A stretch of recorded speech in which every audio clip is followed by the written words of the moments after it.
everyone. Welcome to Cloudy Party Tea Time, where it's always tea time as we rant about the fandoms and everything we're in. Tonight's topic is the Silver Millennium explosion, what all of you have been waiting for. However, we have acquired a brand new member to the team, Princess I. Hey there. Oh my god, you were serious about that. Well, we could call you I-Hemi. That's not really much more better. Ayako. That'd be cute, though. I-Nico. Oh, whatever. Just, you guys just have fun with that. I'm beyond caring at this point. Isn't she cute? Just adorable. Oh, shut up.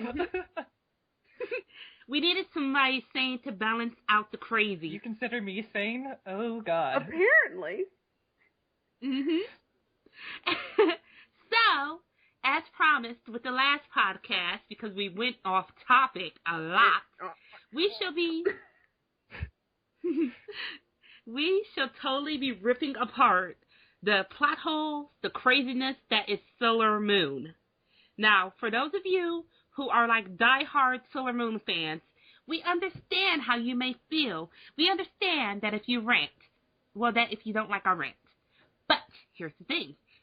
Turn back now. Press the back button on either your Google Chrome, your Internet Fail Explorer, or your Failfox. There you go. Okay? And don't go pulling that crap saying, what does the fox say? Because everyone knows Failfox is fail. Google Chrome forever, baby. Someone's slightly biased here. Apparently. Ouch. Poor Foxy. What did the fox say? The fox said, ouch. Yeah, really. That burned. Well, yeah, it burned. It should. So, tonight's first topic in the explosion is no, we're not gonna send Mamo-chan into space because all you diehard Seiya fans want him to be with Usagi-chan. Sorry. We're going with the Silver Millennium. Was it really silver and peaceful? I think it's safe to say no. I would have to agree. I mean, come on. It's kind of like no. It just no. Okay, I mean, granted, in the anime version, because you never really see that much of the Silver Millennium, basically you can just go with, oh yeah, it was all peaceful and lovey and yada yada yada. But if you actually go back into Naoko's original script for the show, the original version of Sailor Moon was actually a lot closer to what Madoka Magica is today. But of course, because it's the 90s, you've got all of the light, fluffy, magical girl stuff out there. Her editor actually forced her to change it into the Sailor Moon we know and love. Basically because it wouldn't have been published otherwise. So, in the original version of the script, the Silver Millennium, like, everybody was at war with each other. And it's basically, the Moon Kingdom wasn't a kingdom, it was a fucking empire. Well, that is interesting. That's right, everyone. Sailor Moon wanted to take over the universe. Isn't that a shame? Well, actually, I kind of had an AU based on that one. But it sounds a lot more like the Star season, the last season with the Shadow of Galactica. Yeah. That is basically what Galaxia did. So basically, Nakoto recycled her not going to publish plot and reimaged it into a villain that wasn't quite a villain. Yeah. Well, that's a whole nother rant in itself, like, if Sailor Galaxia was actually a villain or not, but we'll save that for later, maybe. Possibly. I don't know, I'm not the showrunner. I don't blame you, though. If it was actually so peaceful and stuff, why were they considering people from Earth to be spies? Well, no. What they have you got that about? wrong. It's actually the other way around. On Earth, we were considering them a spy because they were... Guess what? Spying. That is... I mean, come on. There is actually truth within all the quote-unquote manipulation that was going on around that time. I can very well understand why we did go and kill them. Yeah, just not. then again, now that I'm thinking about it, the Moon Kingdom was the ancient civilization, Silver Millennium's version of the Middle East. No. See, what the thing was, Nakoto, like a lot of artists and a lot of manga artists and basically everyone else in general, when they create stuff, they take inspiration from other things. For instance, the Silver Millennium Castle, the Serenity Palace with that we see all the time in the anime and even in the manga, is actually based off the Taj Mahal. No shit. Mm-hmm. Yeah, I know. This is a no-brainer to all who are not really... This is a no-brainer for most of us, but for some of us, it's kind of like, this looks familiar. But if you look at it, it has a lot of the same patterns from, like, a mosque and stuff like that. And then, again, the anime does the same thing.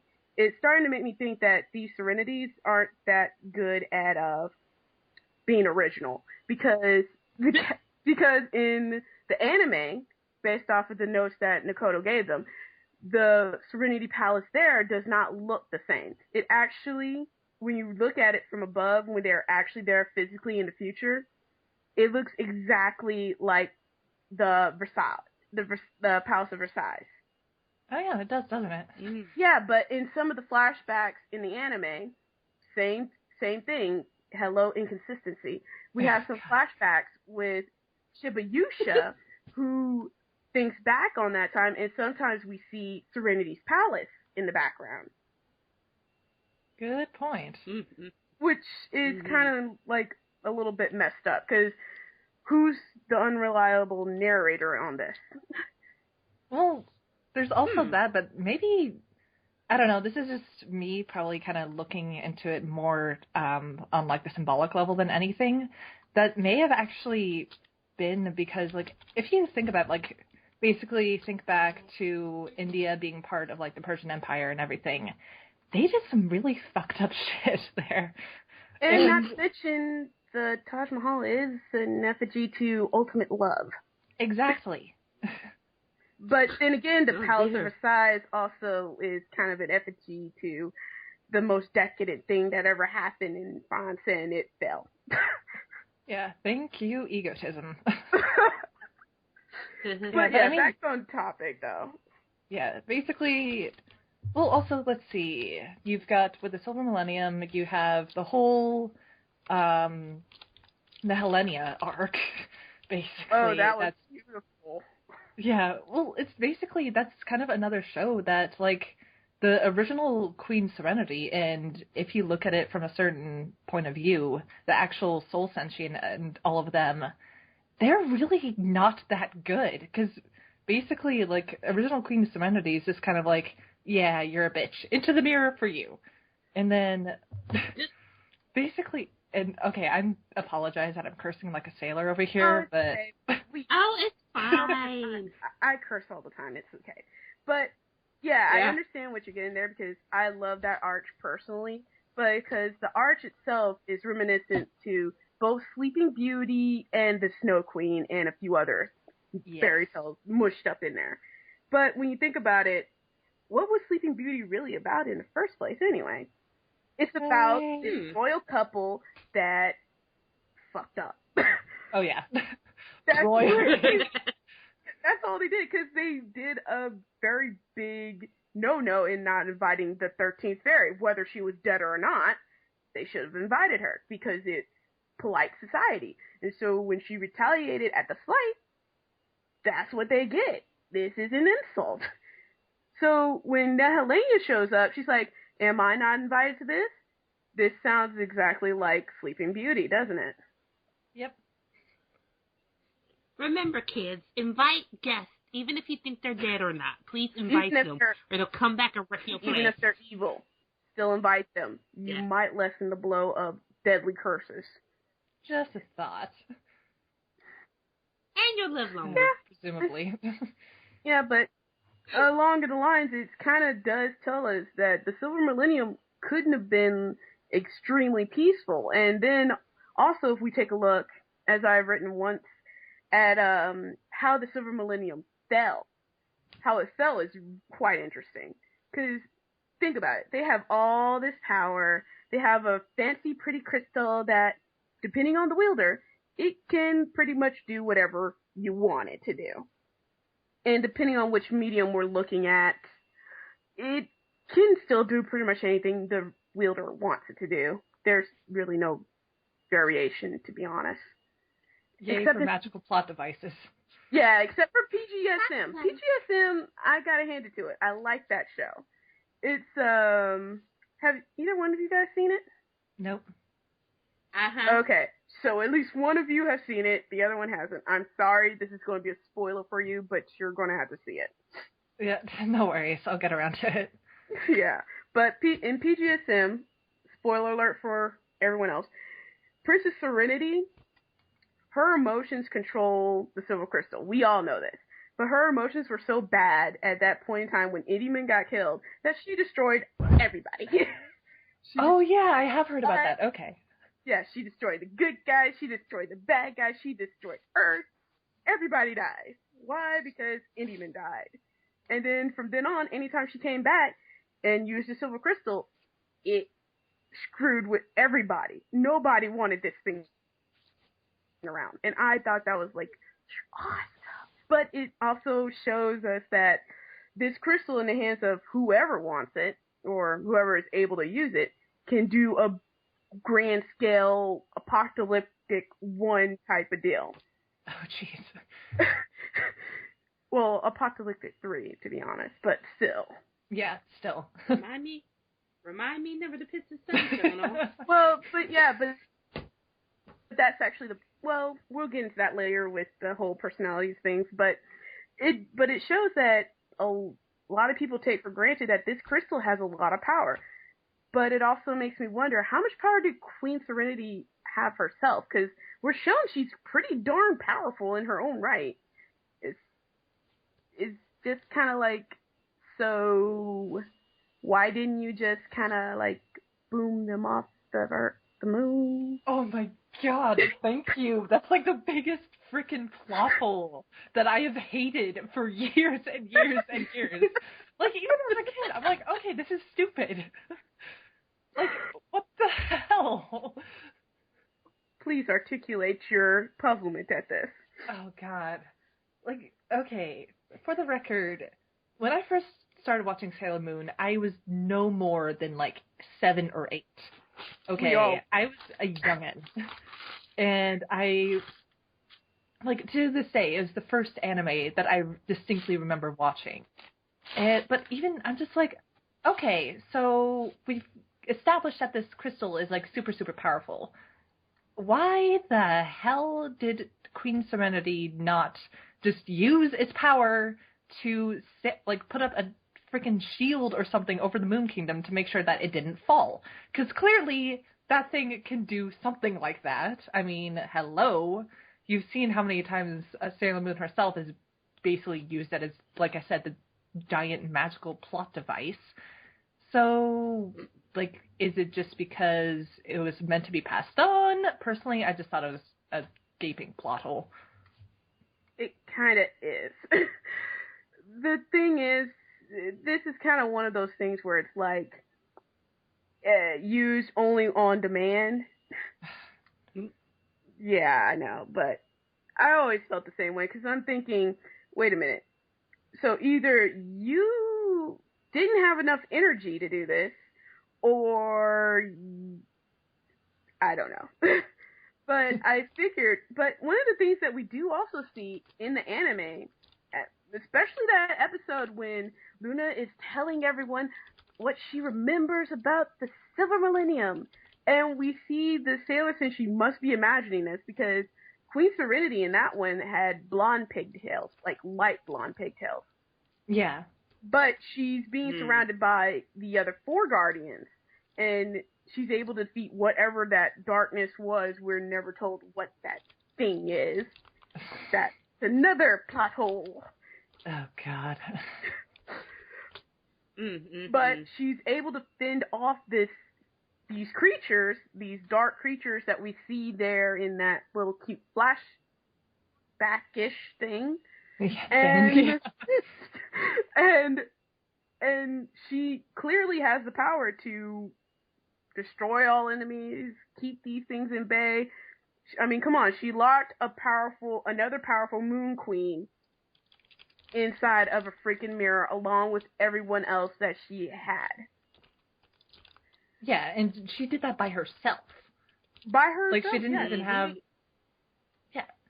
Ever since she at that time in the manga were just children. They didn't know their power too well. They knew some things, but they were like 4. Yeah, basically. They were basically 4-year-olds. I don't see how they would be much of a help. But yeah, the Silver Millennium, the only reason I can see it falling is if there were traitors among the royals of the palace, of the Moon Kingdom itself. Because we don't see anyone else's point of view. We just see the royals, some of their villains, depending on which version you're looking at. If you're looking at the anime, we don't see anyone but the good guys. So it's kind of suggestive, because we don't know what the poor and the common people, if there were poor people on the moon. Yeah, we're gonna have to look into that later. Yeah. But we don't know what the more common people, the people who weren't the royal family, were like, because it's all about perspective there, isn't it? Pretty much. So, yeah, we cannot definitively say that it was peaceful, because it may have been peaceful for the royals, but that doesn't mean it's peaceful for the common folk. So, that's my 2 cents on that matter. Maybe they exterminated the common folk? Oh, well, geez. they could. I don't think they could have, because then there would be nobody else to rule over, for one. And 2, we would have to wonder where all these people in the anime specifically, but we can never really talk about the anime. It's kind of weird, to be honest. Yeah. But yeah. Mm-hmm. So, what's next that we talk about? Where did Princess Serenity come from? Now this has confused me. Where the heck did she come from? Basically, what happened to her? What happened to her dad? Like, I have a theory. That's true. I have one theory, and I always do it when I write my fics, because I made a moon prince. I have this thing about having a guy around in the Moon Kingdom, because come on, there has to be boys. It just can't be girls all the time. Actually, I could totally disprove you on this, because we have seen nothing but females on the moon itself. However, on other planets, we could assume there were equally male and female, because we have another voice, at least from Venus. But that's a totally different subject. Keep going. Anyways, I'm just saying. I mean, did she have a daddy? Now, my thing is that for some reason everyone says that Nehalenia is Queen Serenity's sister, and I'm like, okay, we could run with that. Fanfiction writers, unite, we can run with this, because my theory is that Queen Nehalenia was married into the Moon Kingdom because her brother married Queen Serenity. Hence why we have Princess Serenity and why all the crap happened. So it was basically, I think it's family drama. And, you know, I think that the Moon King just kicked the bucket one day. Or died in a war, whichever one makes sense. What do you think, Guy? I don't know. I really do like your theory there that it was basically all family drama with that. It does make a lot of sense. I'll admit I never really thought into this too much. It's fine. Mostly because I was just like, Disney version, whatever. But yeah, no, that does make a lot of sense.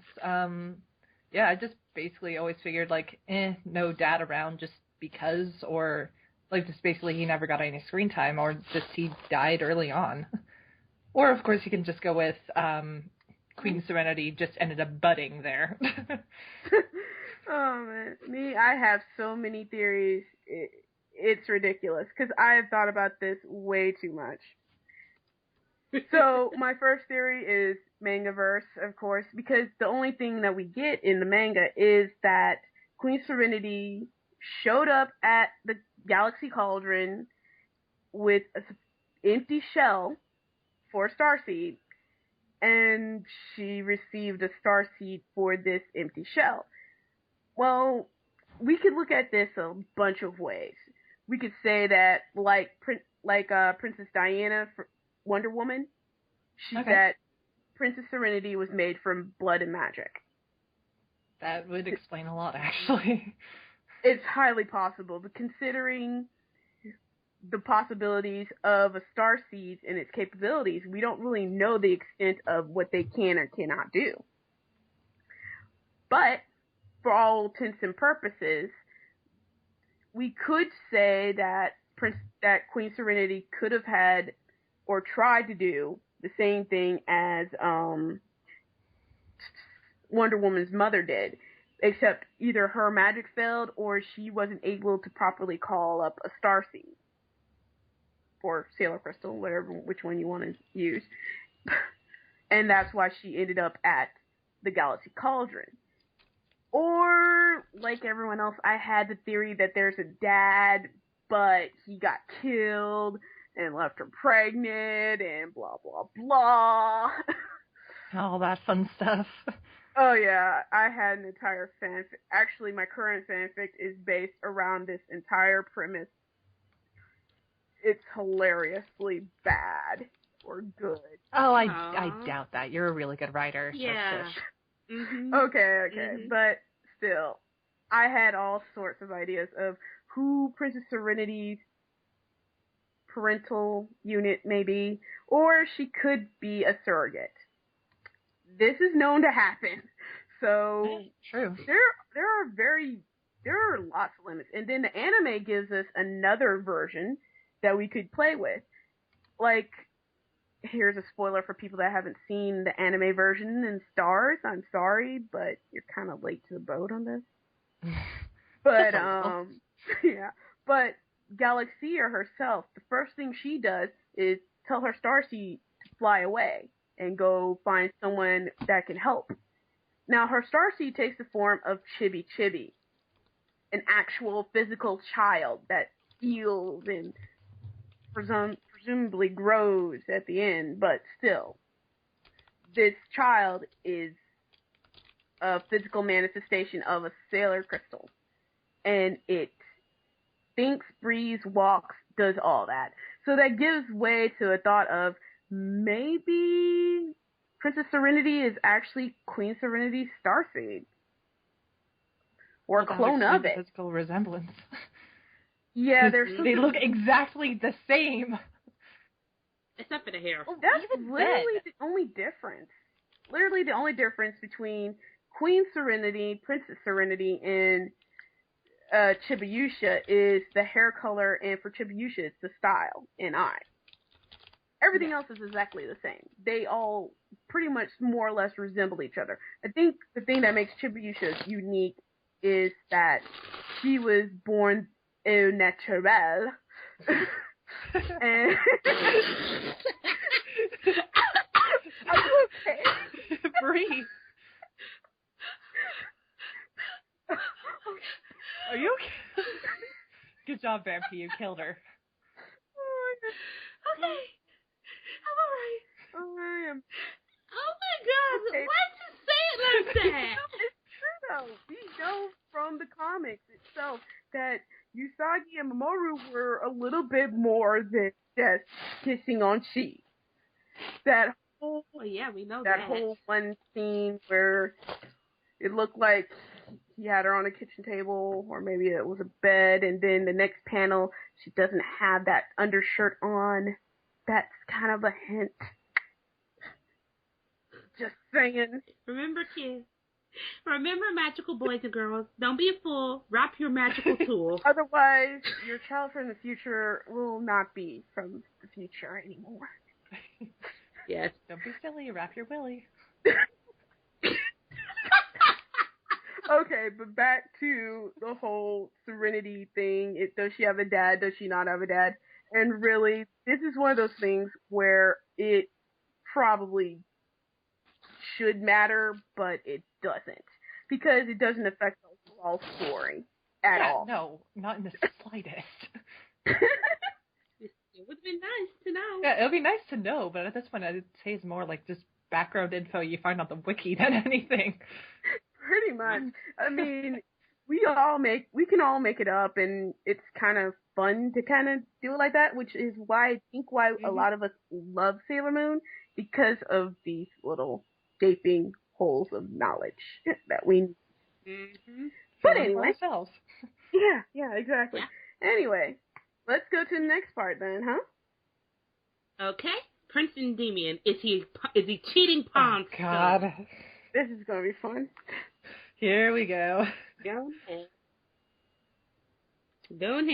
No. You two start off on this. Oh, God. Vampy, go ahead. Right. You got it. All right. Here's the thing. I'm going to reference more from the manga because we have more substance and background on the first season villains and also on Queen Beryl's motivation than we did the anime. The anime, I think, did very poorly with that one. I actually am disappointed with them on that type. They did diddly squat. Yeah, pretty much. So, here's the thing. What we know about Queen Beryl and what we know about the relationship between her, Endymion, and Princess Serenity. Well, basic facts, we know that she is a sorceress. We know that she must live, work around the palace because she comes into contact with Endymion all the time. We also know that she knows about Endymion's affair or whatever, yes, with Princess Serenity because she has observed them before, and she has always and she was jealous, really jealous about this. And so we get the whole thing with her making this deal with Queen Metalia for the sake of her helping Metalia get to the moon and get this all nice crystal of whatever. And that in exchange, she would get the love of the man. She would get the man that she had always loved. Now, the thing that I find interesting is how Nakoto presented this actual story, this kind of subplot that we don't get to see played around with a lot in the anime or at all, or when it is, it's kind of short-lived and it's a little repetitive. Mm-hmm. So the thing is, we don't know anything about Beryl. That actually kind of kills me right there. Is because Beryl, we don't know nothing about her besides, oh, I love you, Endymion, but how dare you love someone that is not me type deal. And her whole, I'm the scorned woman, jealous of love, blah, blah, blah, blah, blah. And she ends up killing Endymion herself, even though she was possessed by Metalia to kill him. And she ends up dying like everybody else, and she's reincarnated. And she's reincarnated just like everybody else as a normal human person, but then she ends up going back and opening the Dark Kingdom again, and all for this man. But it's clear in the manga that she is not 100% with Metalia. She's actually terrified of this thing, but she has no choice but to continue through because she's already made her decision. Now, the striking difference is between Beryl in her normal human form with the black hair and cute eyes and all that, and Princess Serenity is quite obvious. Beryl looks like a woman. Serenity looks like a teenage girl. Mm-hmm. And the thing is, the time period or time-ish, period-ish type-ish thing that Nakoto was going for seems a little medieval, a little Renaissance, a little this and that tossed in. But the main theme for a lot of this, or at least for the men of these time periods, is the same thing. They need to get married, they need to have an heir, and they're usually after young things. So in short, Prince Endymion was looking for a booty hole. Not entirely. Actually, not entirely. Because even though that is the main motive for a lot of men, they still have feelings. I know, this is an amazing concept, but they still kind of have feelings. Say what? I know! I just myself. But no, men have feelings, they love, hate, all that cute stuff. But the thing that makes it interesting is in what opposing sides these women are on. Because you have Beryl, who's more womanly, who looks a little older, looks like she could bear a couple of kids right there. And then you have Serenity, who's all pure, virginalish, not quite sure if she could, but hey, she's pretty. And then you have to think about it. It's more of a what if idea. It's like, what if, because we don't know the relationship between Beryl and Endymion, that Beryl might have been betrothed to Endymion. In some of the musicals, that is what happened, that Beryl was very much betrothed to Endymion, and that she was supposed to marry him. Except he kind of went off for the young thing. You know what? There was something in the musicals. Now, I watched one of the musicals last night before going to bed. Well, it's one of them. I can't remember because I watched 3 of them last night. Yeah, I have nothing to do at night. Say the 90s or 2000s? It was actually early 90s, and then it was one for 2000. Did you see the recent one? Yeah, I did. It's good. I know. Gotta sit down and watch it fully. Yeah. I've only seen the first few minutes, and then after that, I was out like a light. But anyway, as your point was. Actually, in one of the musicals, it said that Beryl stated that she was once the queen of the earth who loved her planet, and had it not been for the moon princess, she would have been just a normal queen. Mm. Yeah, the musicals like to take a lot of liberties and play with it, and I kind of love them for this. I do love them for that. Mm-hmm. It's kind of like, I wish when Nakoto had a hand in PGSM that she gave a little more background about Beryl herself too there, but she has her portrayed as, of course, this lovesick girl, peasant girl, but we don't know anything about her. Literally nothing. It is sad. In short, Beryl got shafted again. Yeah, basically. Yeah, I mean, I actually pity Beryl, because I think she probably would have been pretty normal had she have not been corrupted by Metalia, who preyed on her weakness. Yeah, definitely. And you know what else I find really, it's weird, but I've seen PGSM, and it was like Beryl actually had died in her castle, and Jedi was by her side. Spoiler! Oops. I'm so sorry, people. Oh well, y'all know Jedi loved Beryl in PGSM. He had to if he stayed by her side. Well, yeah, that was actually rather known, to be honest. Beryl, well, then again, there's also that thing where Jedi was also the youngest in PGSM. In the manga, the youngest one is actually Zoisite. So there's a difference in the play on age and the play on personalities. That is the difference between PGSM, the manga, and the anime. And also the musicals, because they're all different in how they portray these characters. But in PGSM, did Beryl really have to reawaken the generals and make them look like pimps? I mean, Jedi look like a micro mini gold pimp. Actually, she didn't do that. That is their natural, that is their uniform. That is what they wear. I'm sorry, she had nothing to do with that. That is all them. And the costume department. Oh, yeah. Oh my god! Jedi micro mini gold pimp was Endymion's wingman. No, actually, that would have been Clunzai, to be honest. Don't mess with my fantasy, okay? But yeah, Beryl, I pity her, because I think in the manga, when she did become possessed by Metalia, she would not have killed Endymion. But then again, Endymion did throw himself in the way of the shot to save Princess Serenity, so it's kind of like, I didn't actually want to kill you, but you got in the way of my sword. 5 times. Let's give him the slow-handed clap.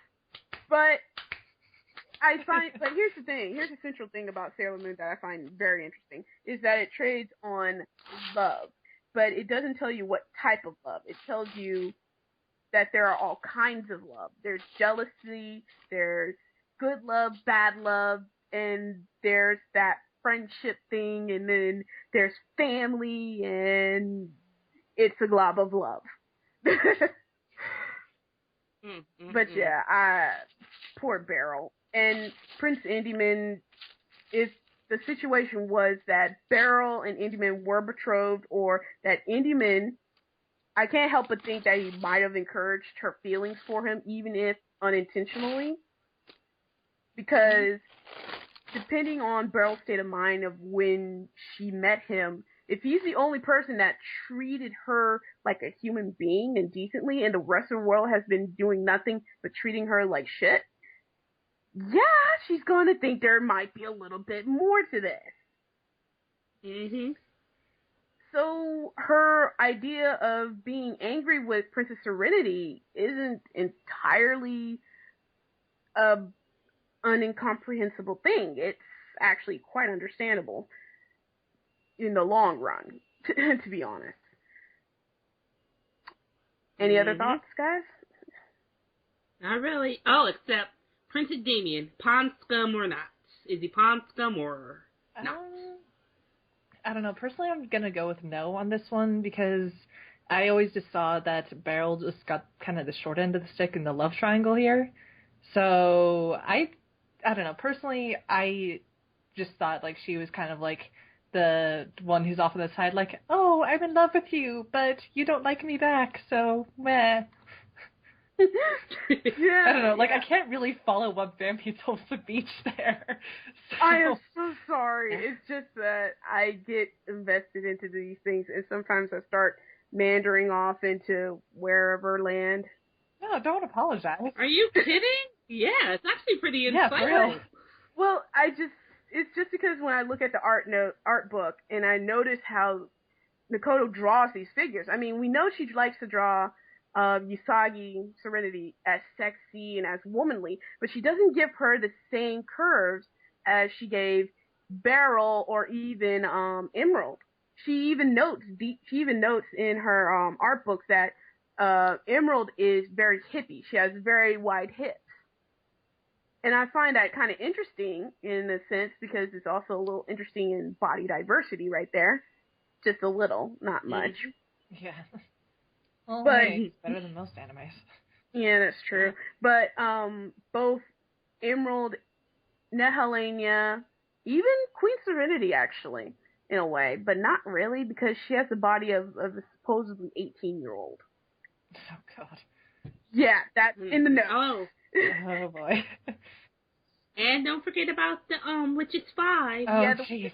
Well, that's because the Witches 5, depending on which version you're going with, if it's the manga, they're all teenagers. They're all teenagers. Anime. The anime, it's a mix, to be honest. Some of them are teenagers and are in high school. Some of them aren't. So it's a mixed bag with that. Yeah, let's just say it's all over the place and be done with it. Yeah, it's all over the place right there. But the thing is, I find it really interesting, the dynamic between womanly, a little older, versus young, not quite as developed, but only one of them is held up as desirable. And the good purity of pureness, of purity, pure, good. Sparkle, sparkle, gleam, gleam. That's good. But oh my God! Now I gotta find that sound clip of Plankton and put that there. Okay, anyway. Carrying on. Onward. Yeah. Okay. Well, we covered Beryl's betrayal with your with the prom scum thing. Wow, bravo! We're ahead of schedule. Awesome. Yeah. I've actually condensed my whole entire rant. Yeah. Yay! It's a miracle. Raise your glasses. 2 birds with 1 stone right there. Hallelujah for that, huh? All right.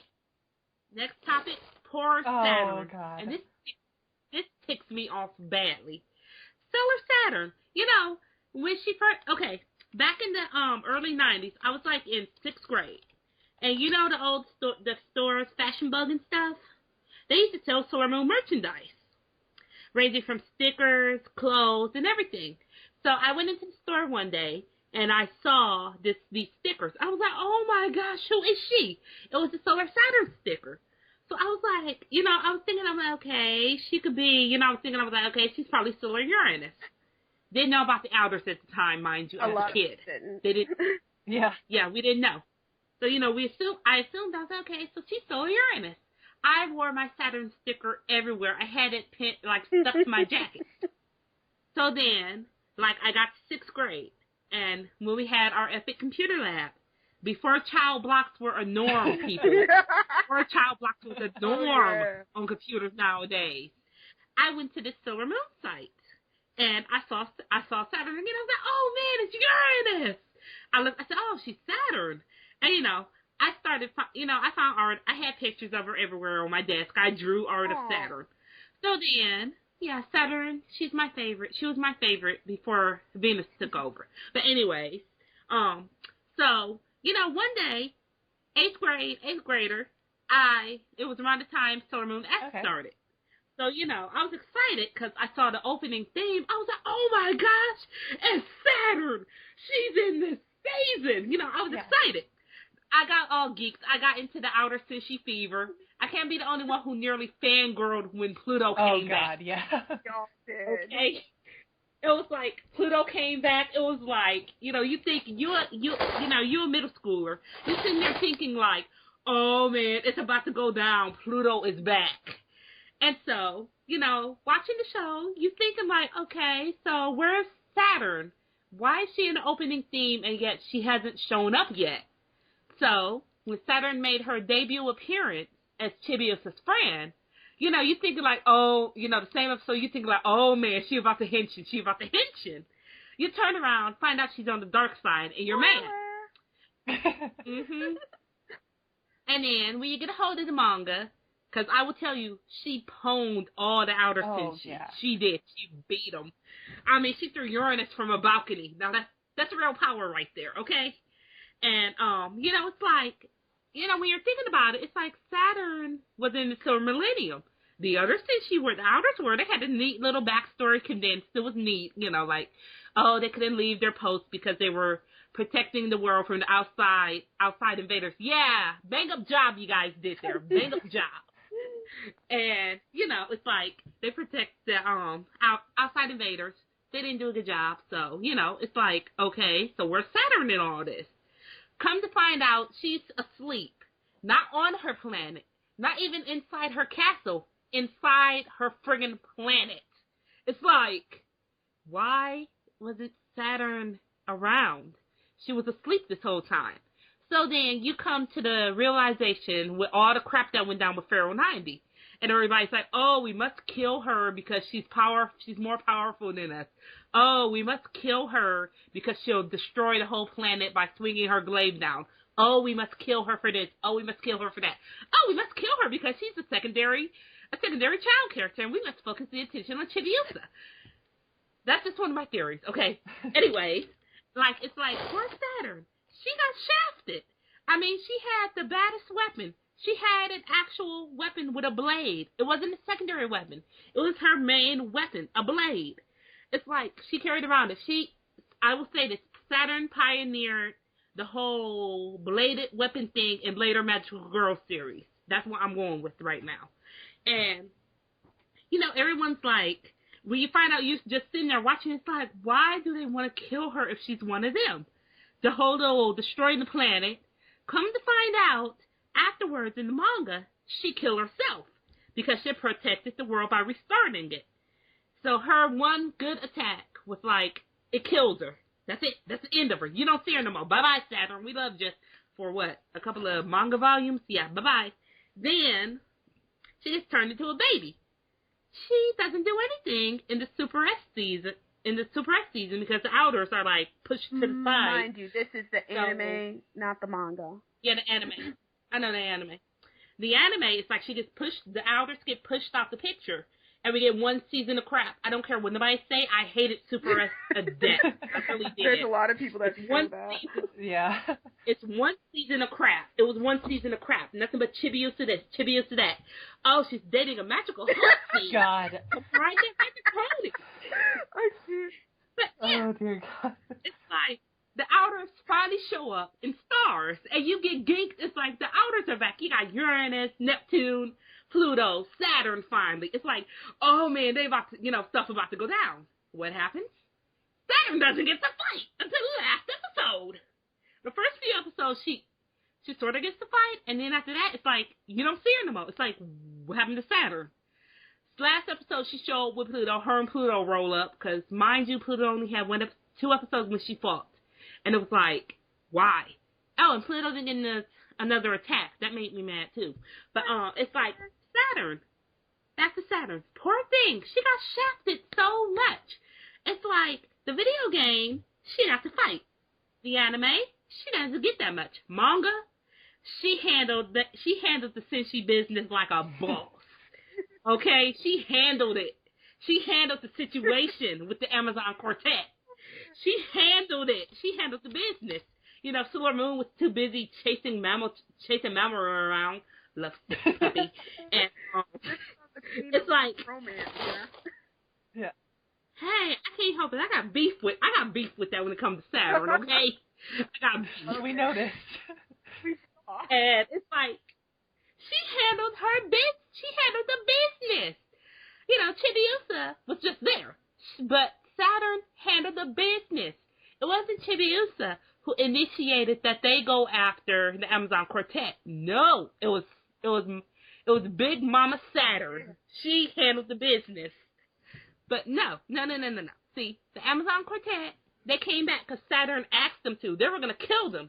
The inner and outer Senshi were going to kill the Amazon Quartet. But Saturn asked them to bring it back, so we find out we got the Amazon Quartet as Stellar Senshi. Whoop-de-frickin-do. You don't see them. Hey, I can't have a comfortable in it. But yeah, whoop-de-frickin-do. We got 4 more Senshi. Yay! Woohoo! Anyway. Yeah, exactly. In the anime, we didn't get to see them either. Poor thing. Yeah, seriously. And, it made me so mad, because, it's like Saturn was an important part of the outer Senshi. I mean, she was featured in art with them. She was featured on merchandise. Heck, since they're doing the reboot now, there is a Stellar Saturn t-shirt in Hot Topic. Okay, it's just her. She don't got one of them lame wussy shirts. She's standing hard in front of her planet with her glaze, okay? And poor thing, she gets shafted in the anime and the anime.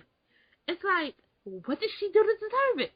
She can't help it if she was born to an evil mad scientist.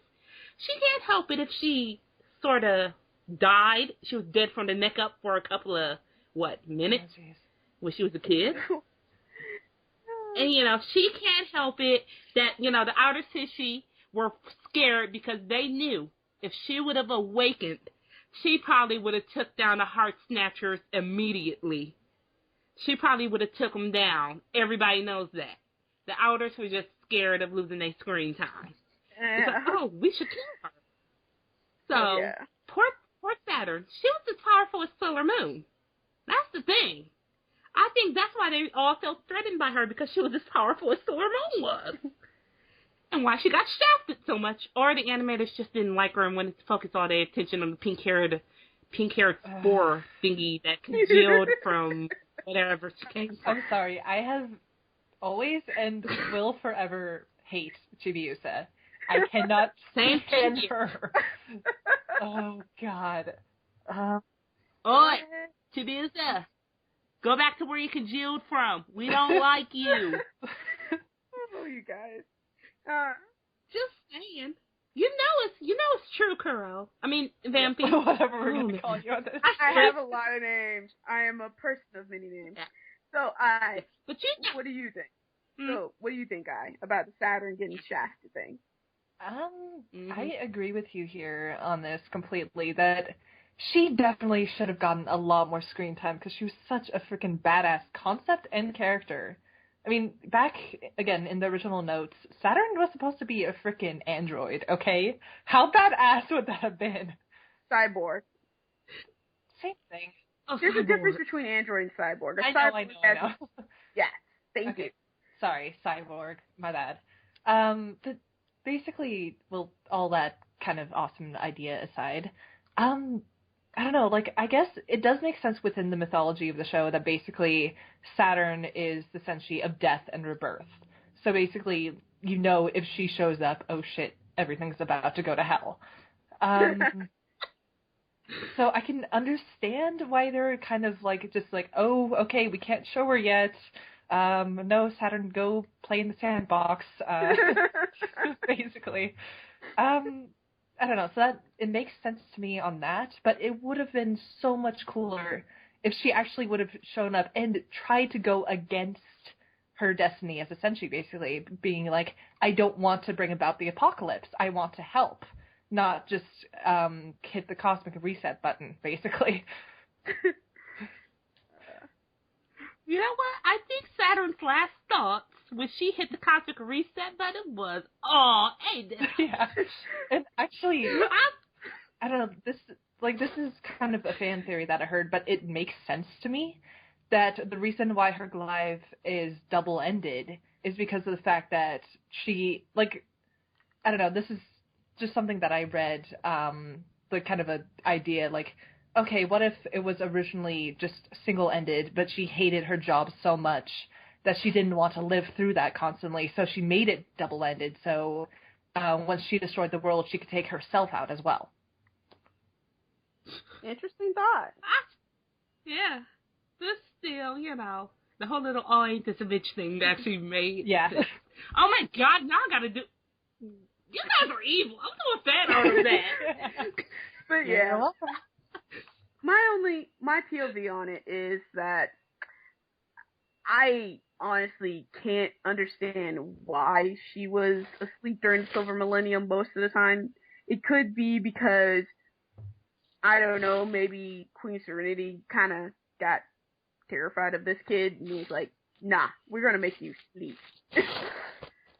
But no, that's actually one of the fan theories some of my buddies and I came up with, was that Queen Serenity was so terrified of having somebody that has just as much power as she did, or maybe might have had a power that surpassed her own.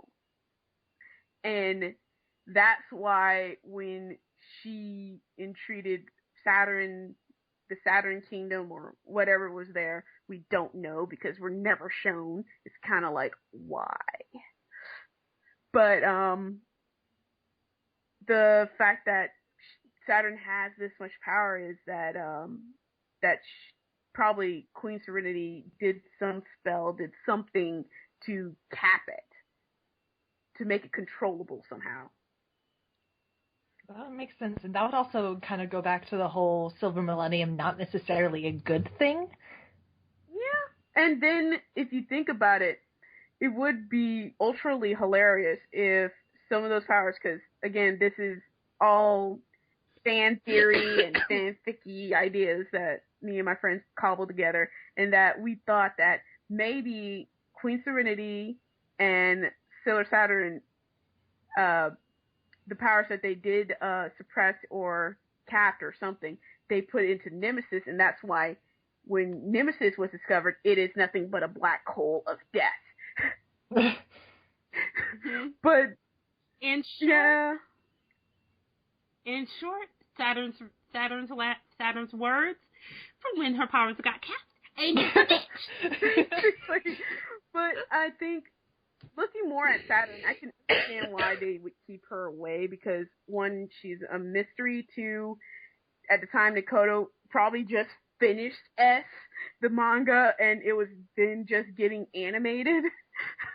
Yeah. Mm-hmm. So that might also be why the cartoon was dragged it out more.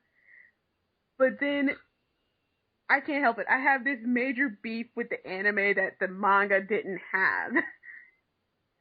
Okay. I told you I told you, Pi, that I was going to do this before, but the thing that killed me about the anime with Hikaru, that killed me so badly, was that they allowed her dad to live.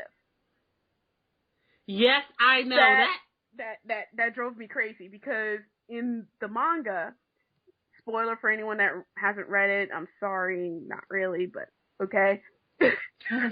But in the manga, he starts out kind of like his anime character, kind of like his anime counterpart does.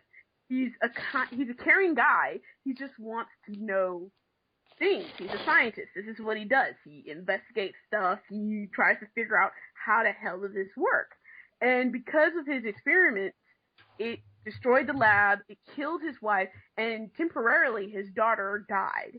And in that moment, he made a deal with these entities from a different star system altogether, which is the Tau Sentai system, which, by the way, guys, is an actual star system. Yep. But, so he makes this deal, he brings her back, he gets, like, this Tau or Terran crystal that's supposed to help soothe her attacks, which we never see again after S. And she's something of a cyborg now, because he's trying to keep her body going and trying to now make a perfect person. And the more you read about him and what you know about him beforehand is that he is caring. He does care a lot about Hikaru. It's just that the more he goes along, the more he cares about the superhuman, making superhumans, and the idea of marrying these aliens to the human physiology to create these very impressive and superhuman creatures. And so the problem with that in the manga that is not present in the anime is that in the manga, when you do that, you are effectively removing the human soul and replacing it with the alien soul, the alien entity within it. And it either consumes the human spirit or whatever. And so the manga firmly establishes that what Tomo is doing is wrong, and he's only been successful with, at least with the Witches 5. They're the only ones that completed the transformation and were able to maintain their human host bodies and live through it. While Hikaru herself is Mistress Nine's host, and Mistress Nine kind of hates her body. But... well, yeah, I would too if I was in the body of a friggin' sixth grader. Yeah, but she grows up. But she grows up eventually anyway. But still, the thing that kills me is, in the manga, Tomo dies. He is engulfed by whatever entity that has taken him over. Germanoid, I think. And, yeah, and he dies. He is dead. Physically and spiritually dead. He is no longer there. And this takes care of the problem of what happens at the end of the battle when Hikaru is reincarnated and is reborn as an infant baby. And for the Outers to have an actual good excuse of staying together and alive, except they're gone off to take care of this new bundle of joy. Because it makes sense for them to take take her, because one, they're rich, insanely rich, we don't even know where half their money comes from. And two, it helps them keep an eye on her just in case evil arises again. So they don't have to take her from a different family. Meanwhile, the anime pushes very hard that Tomo is not evil. He had good intentions, but they had bad results. He loves his daughter to death, except he's possessed by this entity, Germanoid. And Germanoid is a separate entire being from Tomo. And then they pushed it really hard with Tomo loves his daughter so much. She's his pride and joy. This is all he has to live for now because his wife has died at what was probably his fault, kind of. Now, while we're on the subject of Dr. Tomo, I went to Villain Wars. I know. Silence. I am on a roll. That's why I said I went to Villain Wars. Let me finish. Okay, so you have Tomo that is all I love you, even if you are this Mistress 9 person. I love you. You are Hikaru. I love you. And then we have the battle. We have him getting really, really severely hurt. And this will be another bone I'll pick at later. But he's severely hurt enough that it causes him selective amnesia, where he doesn't remember what the hell happened, but he remembers that he has a daughter, but he doesn't know how old this daughter is, because when he is presented this baby, this infant that is said to be his daughter, he takes her. He's like, oh, it's Hikaru, it's my baby, yay! And the Outers leave it at that, and Pluto's sort of, spoiler, whatever, dead now, so there's really no reason for them to ever come back. But then we go into Stars, and Stars is what ticks me off personally, because what the hell? Basically, in Stars, Hikaru's an infant baby. She has, like, some premonition of a great, glorious future with Nina Queen Serenity, blah, blah, blah, Eternal Sailor Moon, blah, blah, blah. But she's a baby. And Tomo, when we see him, he's all healed, he's healthy, he has a nice place, he's trying to get his life back up together, he's going to raise his baby because he's, like, awesome like that, because he's dad number 1, as we were told in Super. And then we see Pluto, and Pluto comes up and she's like, yeah, Professor Tomo, and then we don't know what happens then, because all we know is that next battle, Pluto shows up with baby Hikaru, and we don't know if Hikaru ever went back to her father. We don't know if he forgotten her or whatever. We don't know if Pluto vaporized them, then took Hikaru. Basically. We know nothing, and that is what kills me with the animation. That it's beautiful, it's gorgeous, it was emotional, but then they shaft you with the family members, because beyond the Sailor Senshi themselves, unless there is a victim of the day type of point, they get rid of the family members super quick. Like, yeah, for real. What? Well, honestly, my theory, because, you know, the permanent Yoma battery, Naru. Oh, God. Yes. She keeps them going and going and going. She disappeared after Super S. Well, yeah. I actually, you know what? That actually makes perfect sense as to why Naru would disappear. But the problem is they don't give us enough of, they don't give us that feeling of they were friends once, but because of life, they decided that maybe they needed to go their separate ways. That's the thing that we are missing with Naru and Usagi, because that kind of rubbed me wrong too. But Naru wanted to continue her life, and supposedly, according to notes somewhere, she wanted to be a nurse. And also depending in Japan, because of how the education system works, you have to pass an exam depending on if it's private or public. And there's a lot more intricate stuff there. I don't really entirely know. Not Japanese. I only know what I have observed. But it depends on your exam to apply to certain high schools. And if you pass or fail type thing, it's a major deal. So it could be that Naru may have gone to a different school and passed their exam and decided to go there because it was a better school. I was going to say that she just packed up her stuff and moved to America because you got tired of being attacked. Yeah. Since God knows attacks only happen in Japan, never anywhere else. Unless it's somewhere where a Japanese person lives. Yeah, exactly.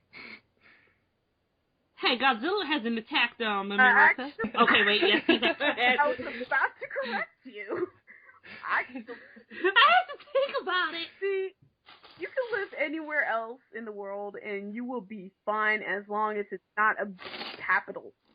Yeah, basically. As long as, in America, we're good as long as you're not in New York or LA or Miami. Usually Miami. Or DC-ish. Or Washington. DC-ish, yeah. Or DC-ish. Usually you're good anywhere else. Well, actually, no. I'm kind of screwed, FYI.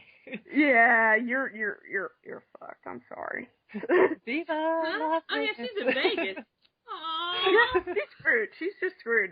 There's no way about it. But then again, where I live, we have zombies, so I don't know which is worse. This is true. Where I live, we don't have Jack, so we good. We good. Y'all can come up here if something happens.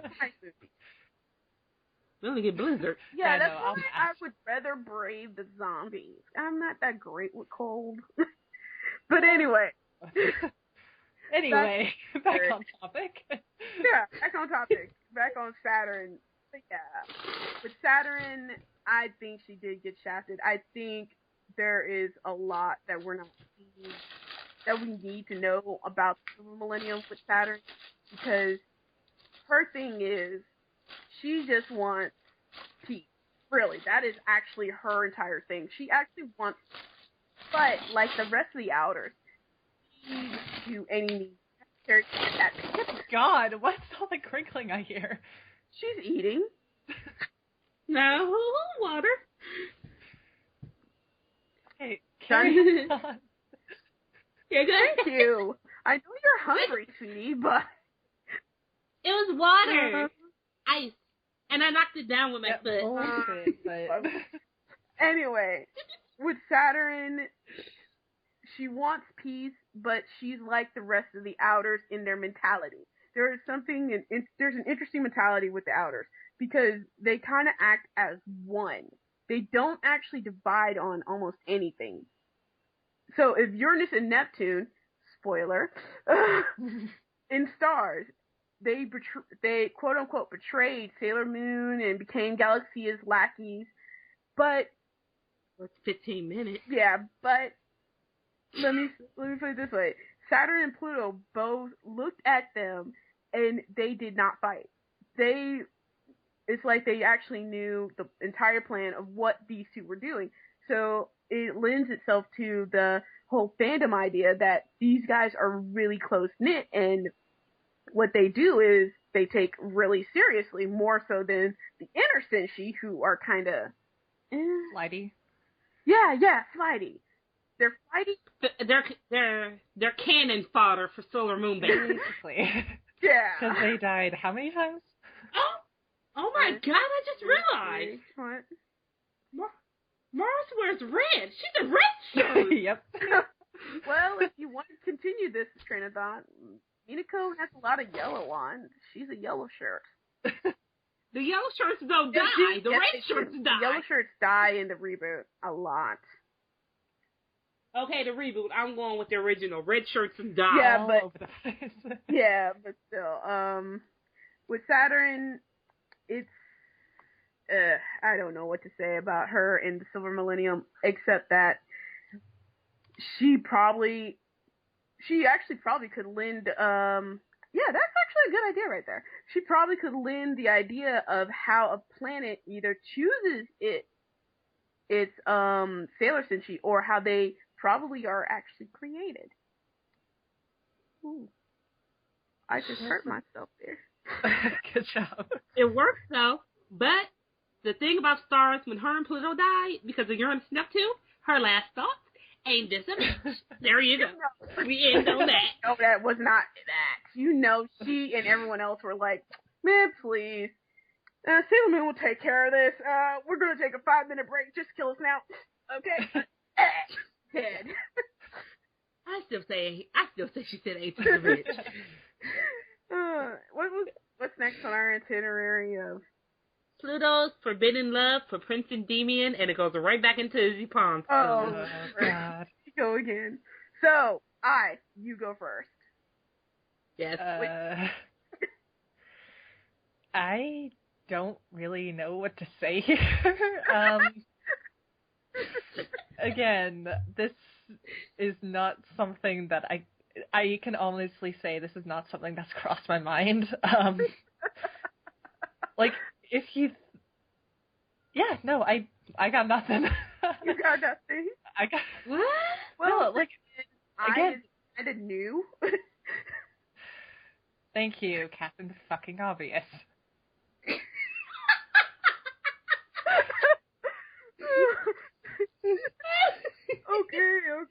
Okay. I don't know, like, I guess if you're gonna bring this up, like, the only thing that I could think of here is basically, oh god, I don't even know, like, if you kind of consider that, okay, maybe say Endymion and Princess Serenity, like, they had their thing, blah, blah, blah, blah, blah, include Pluto into this, like, frickin' Rubik's Cube of love that's developing over here. Okay, okay, I'm gonna kill Jessie, because that line has been stuck in my head for fucking ever now. Rubik's Cube of love.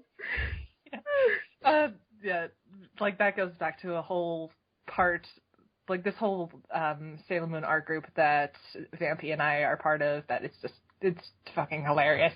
Anyway, that's a topic for a whole nother thing. I don't know, like, basically, if you kind of had Pluto basically, like, if she had a thing for Endymion, and then, as punishment, maybe Queen Serenity posted her at the time-space store, basically saying, like, no, I want my daughter to be happy, so piss off. I don't know, like... Well, she did kind of just threw everyone into the future just because the daughter died. Yeah, pretty much. Yeah. I don't know, like, that's the only kind of logic that I can put behind that idea, to be completely honest, and just basically, like, because that would seriously suck, having to guard that door for God knows how many years, by yourself. And she was only let out to fight with the Owlers. Yeah, and then she died. In both. Yeah. Yeah. Well, my only 2 cents is that the entire idea with Pluto being in love with Endymion, because I've been in this fandom for God knows how long, is actually stemming from the manga itself, and then the musicals ran with it. Yeah. Because in the manga, it does seem like she more than admires Endymion, King Endymion, that is. Because he's his hologram, because he's injured at this point in time, so he sends out his hologram to watch over things. His hologram is the one that she sees, and in the manga panel, it looks like she may be more interested as more than friends. In a lot of the musicals, she and Beryl share this song called Woman's Reason or something like that. And it expresses how their love for this guy is so never going to be returned, but how they express themselves in this unrequited love is 2 different things. Like, Beryl, jealous, angry, I try to kill a bitch.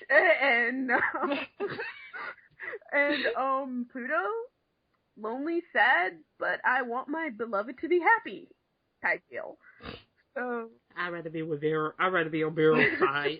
Okay, yeah, see, since I didn't know this, that's why I was kind of like, what? Yeah, I know. Yeah, I'm a newbie. I know. It's okay.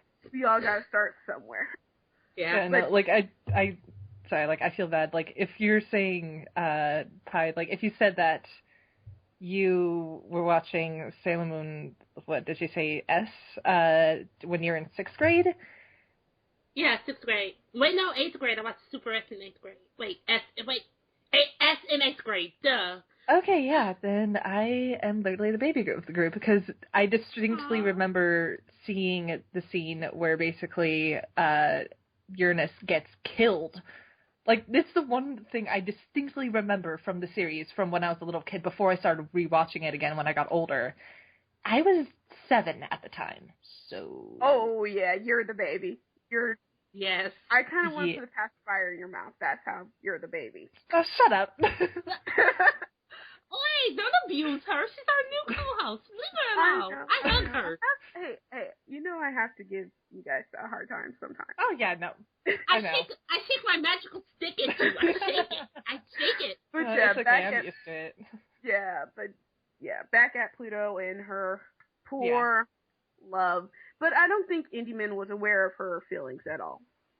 Unlike Beryl, who announced it loudly and viciously and repeatedly and took advantage. That's why she's dead.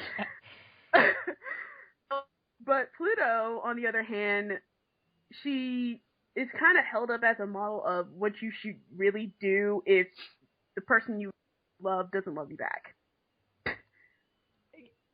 Oh, but you know what? I feel bad saying this. I'm probably gonna get we're probably gonna get a lot of flames because I said this, but I actually like it's this one fic I read. It was Pluto and Endymion, but it was in the future. It said in future, yes, and they had a kid together because of an affair they had behind Queen Serenity's back. I feel like I've read. I think, and the thing about it was, what was wrong with this was Queen Serenity was cool and kosher with it. Yeah, some people thought that would have been a good idea. I mean, come on.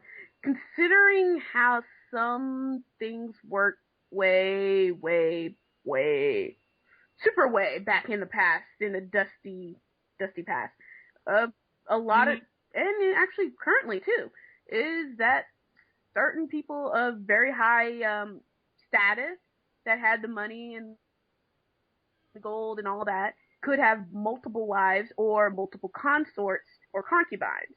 Same thing presently in some areas of the world where women have multiple husbands. Who's to say it didn't cross over? Yeah, I guess so. Ew. I just feel bad for Pluto. I do. She liked the guy. Well, she didn't tell him how she felt for him, so, I can fault her on that. But other than that, it's like, if they didn't have destiny, or if she wasn't so raw, I must obey my duty or I'll die raw, or the fact that, Queen Serenity back in the past, raw, he belongs to my daughter, raw, if you don't get away from him, I shall sue you on my crystal, or put you at a post that you will hate for the rest of your life. Better than getting stuck in a mirror. Kind of thing. Hey, she got pizza. Okay, that was cute. Okay, so now. Hey, nothing like you trolled him, okay? Now on to whoever else is next. Yeah. Shoot, where'd it go? But yeah, what I'm saying is, Pluto, we love you to death. We hate you got shafted in the anime and everything. We feel bad. Rock on, girl, rock on, protect the time gate. Anyway. Well, actually, this kind of reminds me, for the new anime, what are they going to do with her since Pluto's a dwarf planet? I'm sorry. I'm going to have to say this, a bunch of people have said this, because a lot of people make this joke. Pluto's going to be fine. The asteroid Senshi are also not planets. Kerez herself is a dwarf planet, and she's Sailor Kerez. The Starlights aren't even part of a planet. Let's see, who else? Mermaid is not a planet, but we have Aluminum Siren, who isn't technically a Senshi either, but still, she's from a planet Mermaid. The other characters that were in the manga that are called Sailor Senshi that have star seeds is because they're all hailed from a celestial object. So it doesn't really matter what puny humans say. It doesn't matter. Yeah. Exactly. As long as, So I hope that answers everyone's thing. Yeah, no, sorry. I had to bring it up because I figured someone was probably going to say something. And plus, this semester I took 2 astronomy classes, so I was constantly making this joke. So yeah, a lot of us who are old enough are just kind of we remember when Pluto was demoted, but a lot of us were kind of we observe that the council has made a decision, but we call it bullshit. So we're going to ignore it. Could you guys just imagine that council meeting with the solar Oh Senshi? God.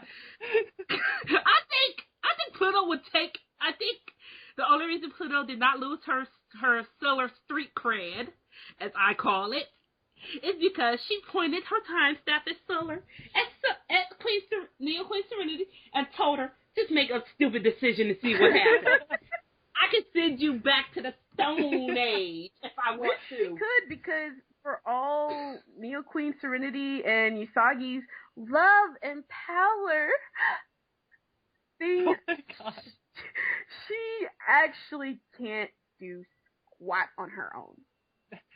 Diddless squat. Well, I mean, when I mean she can't do squat, I mean if it wasn't for the Sailor Senshi Mamoru, as much as some people really hate him, I'm sorry, but without him, without the rest of the team, Usagi herself would not have made it past book 1. She would not have made it past episode 1. She would have died because she didn't have the experience. She didn't have anyone to help her except for a cat who can be killed easily too. Yeah. And why you think they introduced Mercury in book 2? They was like, oh, now that she died, it's over. So they had to bring Mercury in. It's not just that. Also, in the prequel, Sailor V, even though it was finished after Sailor Moon's run. Yeah, I know, it's kind of interesting how that worked out. Sailor V... wibbly wobbly. Yeah. Sailor V started out with just Minako and the cat. And to be honest, the thing that worked in favor for Minako is that she's athletic. She's already athletic. She has the skills to dodge things and stuff because she was on the volleyball team. Even in the comic. Like a ball in your face. Pretty much. In the comic and anime, she was the athletic one. She could do this stuff. In Sailor Moon's run, not so much with Usagi, except for sprinting at short distances. That did come in, and the fact that she has a big mouth that if she cries, those red things on her head light up and create those things that only happen like twice in the history of Sailor Moon. Yeah, I know. Uh-huh. And, we saw in the art season that tiara failed. Yeah. Okay. And we saw that in every single season, in every single manga, that the only way she keeps her transformation is if everyone helps her. Everybody. And there was a scene in the manga where her and Mamoru did use Moon Crisis power together. Yeah, that was there too. So it's kind of cool, but still. And there was that whole, this rod is made of our love. Oh my God! Where's that? Okay, how does that get past the American sister? I know, right? Sorry. I'm proud about that too. She looks so happy about that too. I know. I'm impressed I know. Okay, let me shut up, because I was about to make the world's worst kind of joke. Don't. Yeah. Exactly. Aw, you're no fun. Okay, do it. I'm not supposed to do it. No, I can't. You know you have to, alright? Because now we're curious. And our listeners are probably curious too. Still. So does he store the rod in his pants? Well, this would answer a lot of questions about the whole... When he watches them transform, does he get a cane in his pants? Well, I can't be the only one who thought his cane was something else when he first used it. Yeah, you are alone for me. I didn't think that. I'm sorry. Well, explain why Usagi's so clingy anyway. Yeah, it does. He doesn't push her away as much. Nope. Anyway. The anime, the new anime that's supposed to be happening sometime this month or next month. Please and thank you. Oh, fine. I doubt it'll happen. They just milking it for all it's worth because they're releasing new merchandise. Like they released Sailor Moon themed underwear. Oh my god, they are releasing merchandise left and right, and the rest of us are kind of like, dude, we just want one screenshot of what it looks like. We don't care. And then I think you mentioned it, Pi, that it may not be about the same thing. They may not do the same thing. They may take it in a different direction, kind of like PGSM did. Yeah. Because PGSM did take it in a different direction, even though it did do the same art, it did it differently. And that was actually kind of cool. I just pray they don't kill off Minako. She's my favorite. It's bloody well better not. Yeah, the thing Okay. that kills me is I hope they won't take away the romance aspect. I hope they actually build on it and make it seem better than it was. And give the Outers more screen Give time. the outer appear at all, because I'm unsure if they're gonna actually let them appear.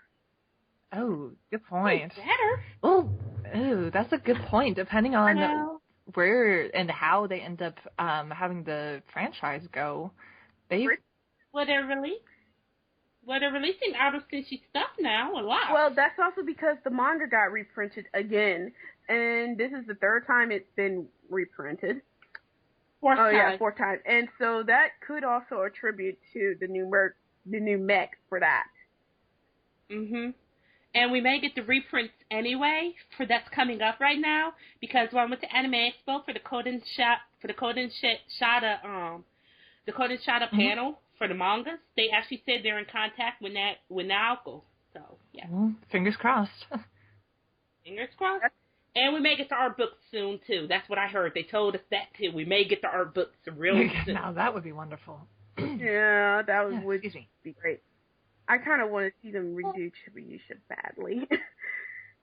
Yes, she was an annoying little ball of, oh my god, I want to hurl you off a bridge. Oh god. Or, you know what? Even better, cut her all together. Ah. Well, but they won't. replace I know her. they won't. Or replace her. Yeah. I mean, she's easily replaceable. God. Plus that's for sure. PGSM with Luna. They gave Okay, no. Solar Luna does not need to be in existence. Luna was a teenager. I will never forgive them for Solar Luna. well, Nakoto made it. Maybe she just got drunk on sake, and she decided to stand on the bridge and started cracking up loudly, and decided to make Solar Luna. And it was supposed to be a joke, but her editors decided to be douches and added her in. You never know. I mean, then again, you want to know what else is a little funny? What? Luna and Artemis were also proposed to be twins. Oh. Oh yeah, I read that. That was just Wow. wrong. Yes. Well, then again, cats in the natural world, they lose their familial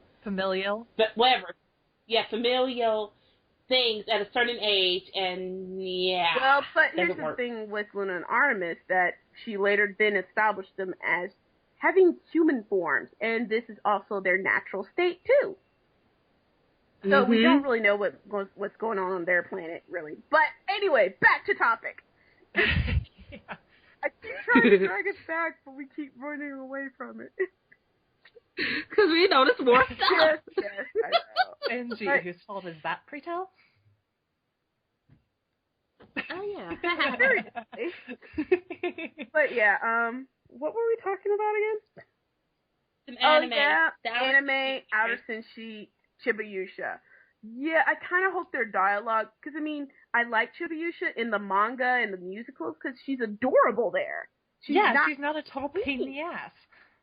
I just want that to translate to the anime. And for the North American release, yeah, North America as in includes Canada too.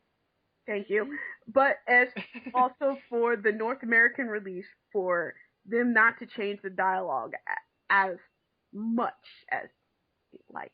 Because that was Yes, actually they the did. problem with the North American release of the latter part of our season and onward, is because when they translated Chibiusha's lines, for us to see, she came out more bratty than ever. Like, oh my god, she was bratty.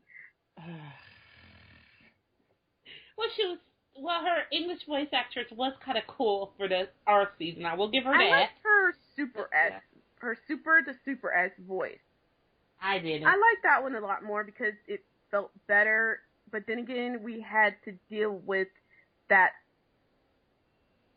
voice that replaced the ones we knew for Sagi. That was kind of horrible. Grating, like a cheese grater on your ears.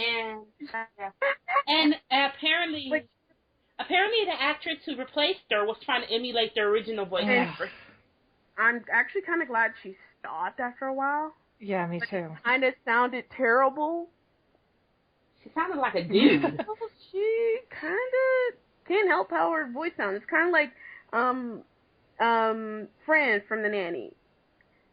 Her voice isn't that as terrible as we make it out to be. Fran from The Nanny, she actually just expanded on it for her character. Yeah, pretty much. And that's probably what happened with Usagi's voice actress. Mm-hmm. Trying to exaggerate.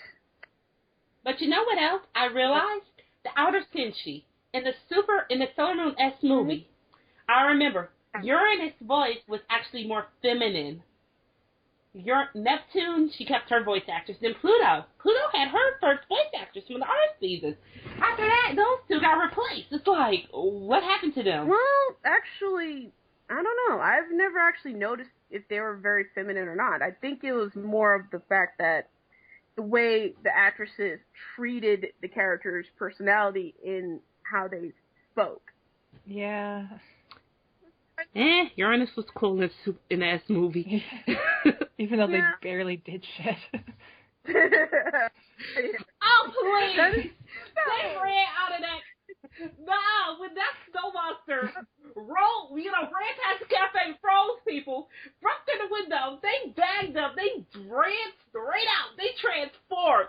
Pluto did this wicked jump in the air and spun her time step around and beat the living daylight out of the monster. Come on! The thing about Super is that Usagi, Sailor Moon's speech at the end made no damn sense. Well, in English it didn't. In English it didn't. No, it didn't. As beautiful as that speech was, it made literally no sense whatsoever in the context of the villain that they are fighting. It makes no sense. Usually when she gives those little speeches, they connect some freaking how, but in that, I don't know. She needs to stop hanging around Mamoru or something. Stop reading his books because she's getting. I think even Mamoru was probably like, sweetheart, honey bunny, sugar pop. I think we need to try and practice with your timing on which speech to use. I think he was on the ground cracking up. Okay. I bet you the other Senshi just stopped where he was like, what the heck is she doing? I'd rather just assume it was lost in translation and just deal with it. Well, in English they butchered it. So. I think it was hilarious. That's the one I'm talking about because in English it made no sense. And I think Usagi-chan, she went to the superheroes meeting in America, hung out with, she probably had a couple of Jaeger bombs with Captain Planet, and, she lost the bet. But the thing is that, the thing that kills me about it is that Super is based off of the comic, and it should have been easy point A to point Z type of, this is how you should do this movie. Instead, what we got was this confusing ball of thing that they gave us, and I had no idea where Kaguya was coming from. How does she... Why is she talking about this light that pushed her back? Are we having another plot hole moment here? Speaking of plot holes, that's actually our next topic. And actually, on that note, I actually have to get going. So, sorry, you guys. It's okay. Oh, well, yeah, we'll handle Yeah, it. no, because basically I kind of skipped dinner, so parents be pissed. Yeah. I know the feeling. Yeah, so I'll leave my Skype on. Hopefully I'll be able to come back and you guys won't be finished up, but if not, this was awesome. Thanks for having me, and hope to do it again soon. All right. Bye. Later. Bye. On that note, for the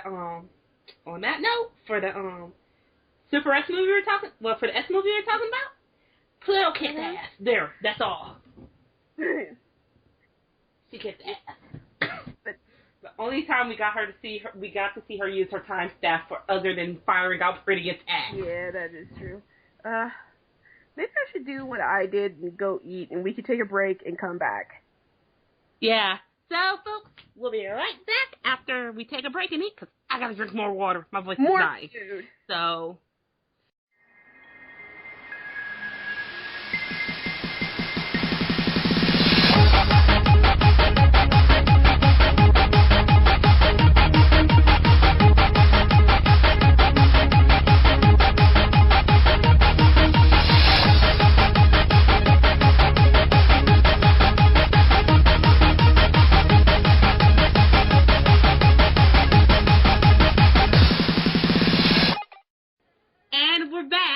our long break. We hope you guys liked the music. And yes, you guys had a second dose of music. So let's go for it. We are on our next topic, which is Silver Moon Plotline and the holes that are in it. Oh, wow, I really didn't miss much today. No. No, you didn't. Okay. Well, like the plot holes, you can drive a semi-truck in it. Oh, God, where to begin? The beginning, the middle, the end. I will just say it right here, right now. Why in the heck does... Now, I'm not sure if this is a plot hole or not, but where the heck did Usagi-chan come from? I mean, in Codename Solar V, they filled it in like she was around Tokyo when Solar V was running around being a badass. But yet now it's like, in the anime, first episode, it's like, where the heck did she come from? Who, Usagi? Usagi-chan, yeah. I'm not quite sure what you're asking here, sweetie. Yeah, me neither. As in, how the heck did Luna know that she was Sailor Moon? There you go. The same way she did in the manga. She didn't. Yeah. Basically, like, I don't know, this is kind of just my personal interpretation here. Like, Luna felt a familiar energy coming from her, but she couldn't exactly place it. So she's like, okay, you'll be Sailor Moon until we get this shit sorted out. And then it turned out, oh, hey, you are the Moon Princess. Okay, yay, I didn't goof up too badly. I didn't fuck up, okay. You know what? That's actually how it is in the anime, too. I mean, in the manga, too. Because I have a feeling that when Luna was reborn, for whatever reason, she got this Band-Aid on. And for some reason, I don't understand why, this Band-Aid impeded her ability to figure out stuff. So when Usagi took the Band-Aid off, Luna finally was able to go like, great, now my sensors are working. Wait a minute. You got something. I have no freaking idea what it is, but we're going to go with it. As in, when the Band-Aid came off, she flipped her shit. I might actually have an explanation for this. Yes. Yeah. Strictly from, like, a metaphysical standpoint, like, okay, I'm going to be referencing some other stuff here, but, like, you guys have seen Avatar: The Last Airbender, right? Yep. Okay, so you know how Aang has this whole thing of, like, opening the chakras and stuff. Personally, what I thought it was literally Luna's third eye, like, the crown chakra, or no, that's not it. Like, literally the third eye, basically, like, where you would be able to have some sort of psychic ability or whatever. That was covered up by the Band-Aid, which apparently is like a magical Band-Aid or something, because it, like, impeded her, like, her psychic abilities to be able to sense other people's energy and stuff. So that's why she was kind of like, okay, I don't know what the fuck's going on here. That makes sense. Yeah. That makes a lot of sense, because Artemis in the manga, when he showed up, he didn't have this problem. Actually, he was communicating with whoever this mysterious person that was talking to him was. Oh, it was Queen Serenity Spoiler, just so you know, it's Queen Serenity communicating Are to we him. 100% sure on this, though? Yes, we are. Was it referenced in the manga? Was it referenced in the manga? It kind of made a reference to it because a few people, now this is going by what I've heard too, they said it was actually Queen Serenity he was talking to, and it was also mentioned in one of the art books. I don't know, because when I read the Sailor V manga, it didn't really mention who the mysterious voice was, per se, and a lot of it is also fan speculation. So I am not entirely 100% sure on if it was Queen Serenity or if it was the fans saying that it was, because in fandom, we have a lot of things that we think is true because we heard it so many times, but it's not really true. It's kind of like there was this thing on Tumblr for a while where everyone and their mom swore up and down that Pluto was either Romani or half Romani. And there's oh god, that shit. It was a shit storm. And people were going on and on about, you can't say Pluto is anything else because she's this, and Nakoto said it, and I'm like, Nakoto didn't say any of this, sweetheart. People, as much as I am for visibility of POCs altogether, this is not fact. This is somebody's headcanon, and people ran with it. Never mind the fact that she acts completely contrary to Romani culture. So... there you go. Not to mention, when she's reborn, she has a Japanese name, and as far as we can tell, when she's reborn, she is Japanese. Beforehand, she's Plutonian, from Pluto. Yeah. And if we're even going to stretch that whole, does she have an Earth cultural identity? No. She's an alien. Yeah, basically. Well, technically, she wasn't even reborn, honestly. She didn't die. She wasn't up in the... Wait, she did? I thought she was... No, I told you. In the manga, Pluto has 3 taboos she can't break. Well, yeah, I know that. Leaving the gate and stopping time. When you stop time, you die. So Pluto died when she stopped time. And she was brought back because Neo Queen Serenity had the power to bring people back. That's her thing. That's what she does. Yay, magical plot device. Yeah. I was gonna say, I was talking about the Silver Millennium. Oh, Silver Millennium, no, she didn't die at all because that's why that is another plot hole. Because when Saturn dropped her Gavilan, or whatever the fuck that thing you call it. Glaive. Reaper. The thing that stabs people. But when she dropped the blade, it supposedly killed everybody. Uranus and Neptune included because they were also reborn. However, Pluto somehow managed to escape this.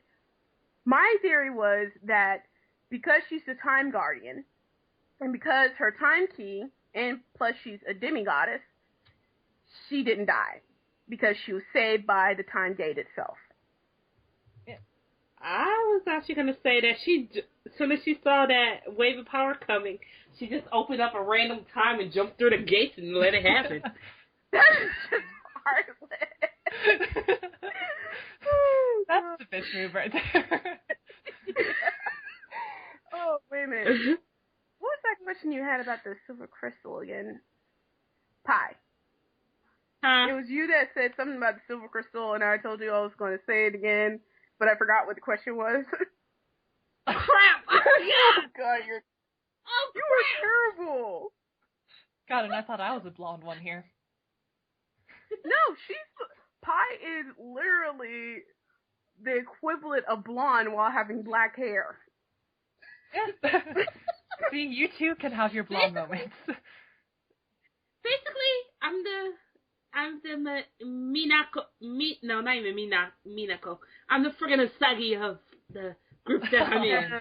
Unfortunately, that would mean I'm probably Setsuna, Haruka, and Mashuru right there.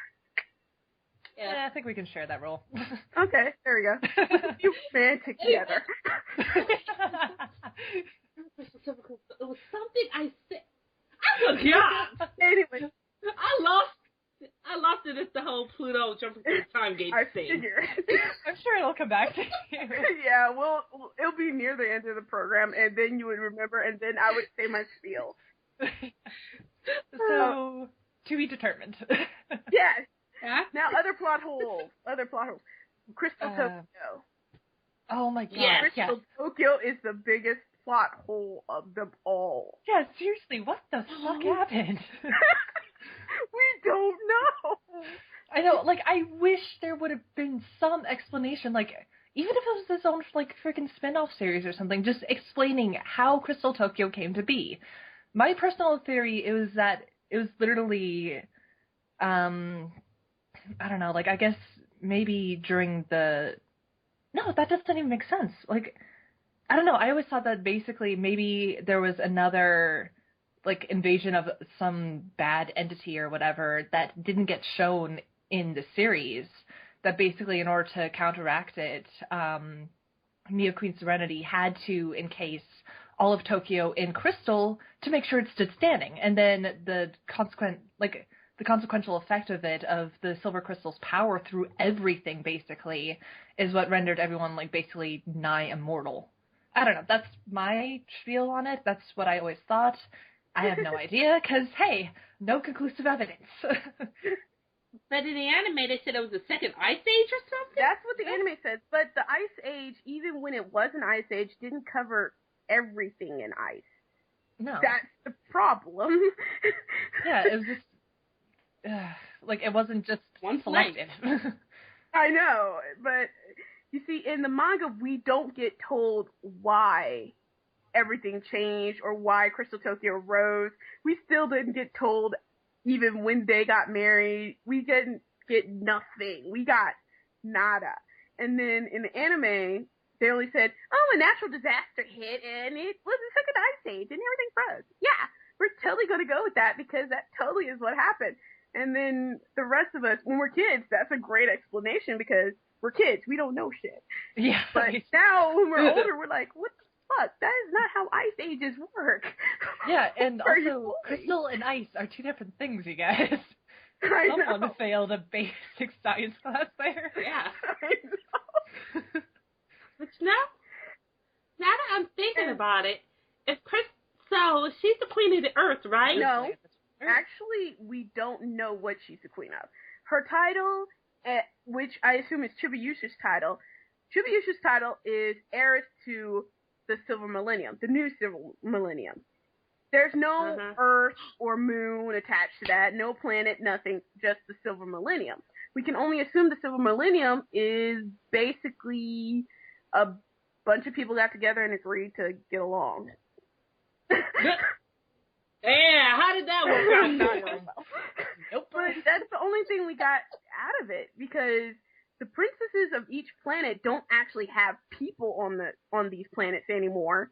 And so it's only really just them and Neo Queen Serenity and King Endymion. That's it. Man. Oh God, I'm probably gonna get flamed for this, but maybe they decided to create the new Silver Millennium. They ganged up on the world leaders at the UN. They threatened them with their powers, and everybody ran. No. They ran up in the UN, threatened everybody with their powers, and basically they gave the world leaders just gave it up to the Solar Senshi. Well, as much as I would like to believe that the Solar Senshi became rulers of our solar systems or some shit like that through peaceful means, I can't believe it. Because there's also the Black Moon Clan. And in the manga, there's a reference to them before they became the Black Moon Clan. Even Wise Man was somebody else before he was Wise Man. He was a beggar on the street. Well, we don't know that. I saw. We don't really know who and what he was. What we do know is that the manga said that he was banished for whatever reason from Crystal Tokyo, and he was exiled, probably to Nemesis, which is where he died. Which actually means that he was probably stripped of his extended lifespan, because King Endymion said when Neo Queen Serenity ascended the throne. She stopped aging. Everyone got 1,000+ years of life. The cap is 1,000 years. So that means when she exiled this guy, she must have also had the power to strip away his extended lifespan. Well, not just that, though. I mean, if you look into it, Endymion basically says that Neo Queen Serenity exiled pretty much everyone who dissented against her at some point or another.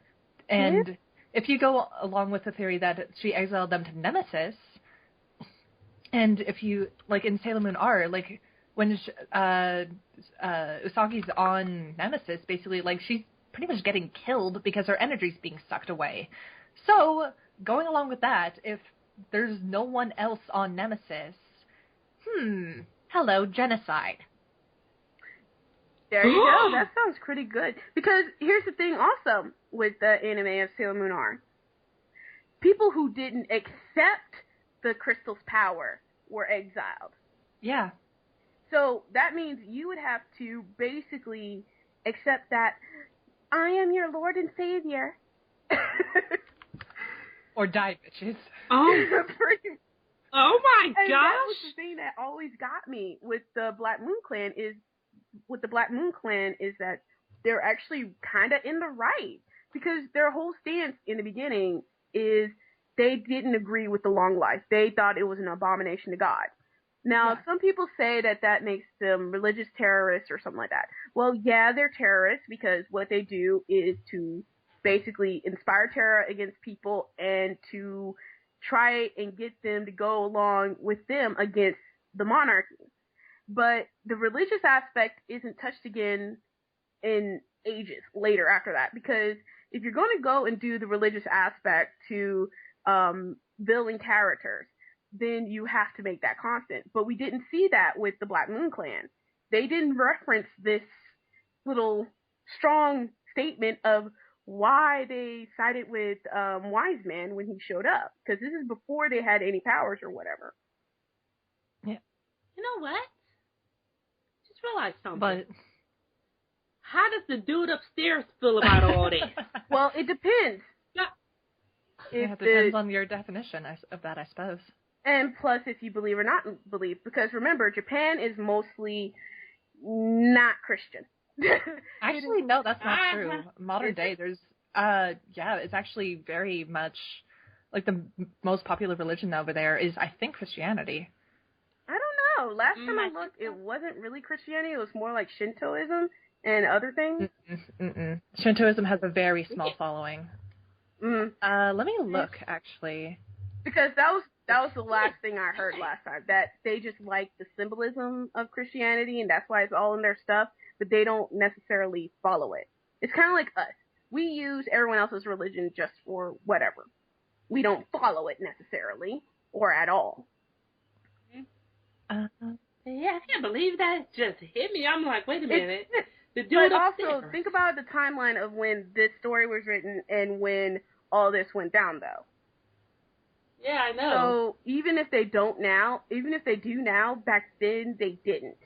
It wasn't that big of a thing back when it was written. Yeah, okay, and by the way, according to this, pretty much it's pretty much like about 75% of Japan is considered non-religious. So basically they all have their own beliefs and stuff, whereas another 22% is Buddhist, actually. So it's basically they kind of just do an amalgamation of everything, and it's just kind of like, do what you want. That's what I thought, actually. Yeah, so my bad on that. My mistake. Yeah, because that's what I thought, because a lot of things I've read kind of intersects with that. Because think of how Rei goes to an all-girls school that's actually a Catholic school, but she's Shinto. So it's kind of like more of the fact high school and I'm atheist, so it's like that pretty much. It's like we go to the school because it's said to have a good turnout. That's it. Yeah, basically. But yeah, back to the whole thing. I don't think anyone gives a shit, to be honest. I'm sorry, it's not on their mind. In the world of Sailor Moon, God and gods are kind of interchangeable word that they use. It depends on who's editing it. Because yeah, pretty much. Yeah, because in one comic they say gods, and another one they say God, so it's kind of like, eh. And Oh yeah, another thing. but anyway. I have another. Okay, now this is weird, but how the heck they beat the United States? That's all I gotta know. How the heck they beat You the and US? your Western mind. Okay, one. Because magic? Well, here's the thing. Here's another theory and idea here. For one, we have to stop thinking like Westerners, even though we are. This is not made for us. This is completely not made for us at all. This is for them. It's kind of like how... Yeah, but listen, though. It's kind of like how we write our stories where our country is the mega badass of the best and rescues everybody, and I am America and I cry freedom! That's literally how we are to everyone else that sees us and our stuff, and why we make America the center of the universe, because this is where we live. Same is said with anime. And what did you think would happen? Basically. Ew. But here's the The thing. US But here, has to take it out. silence pie. Vampy is talking. Yeah, good luck with that. Yeah. But here's the thing. There's no real conclusive evidence that Neo Queen Serenity's power extended outside of Crystal Tokyo. It doesn't extend out. Doesn't tell us what's happening in Kyoto. It doesn't tell us what is happening in Chiba. It doesn't tell us what's happening in any other place except Tokyo. So we don't know how far her political reach is, or what her husband's political reach is. Because remember, without him, she ain't queen of shit on Earth. Yeah, basically. She's not. I'm sorry. I hate to burst some bubbles, but she is, as per her title, Moon Princess. Does anywhere in that title say Earth? No. Oh. So why would anyone follow her if she becomes queen without Endymion, who is because legitimate... she's pulling an Eva Perón on here? That could be it, but still. Just saying. Yeah, but still, it wouldn't actually make logical sense, even in a matriarchy. Yeah. They're going to follow bloodlines a little bit here. Oh. Well, she ain't queen of nothing. Well, queen of the moon, and she's queen of the Silver Millennium. That is literally all she's queen of. The Earth is not part of the Silver Millennium. By marrying Endymion, that makes Earth part of the Silver Millennium. Because beforehand, we were like, LOL, no. No. You already know. Basically. Yeah, so that really is why Endymion is actually important to also her power structure. And that's why she keeps It's also why we could say very much that Queen Serenity encouraged this relationship. Side-eyeing. Okay. But back to Crystal Tokyo and how its power, we don't know. But my thing is, for Neo Queen Serenity and her group to conquer Earth at any point in time, in any shape or form, they would have to mind wipe everybody on the face of the planet. They would have to get rid of our cultural icons, just obliterate what makes us us. Because our culture makes us us. Our government gives us a little more power worldwide. And by taking that away, she would have the power to be able to, well, fuck us over. Yeah. In short, they ran into the UN. They ran up in the UN and started some stuff. No, they couldn't have done it though. They have a magical plot device on their side. They can do whatever the fuck they want.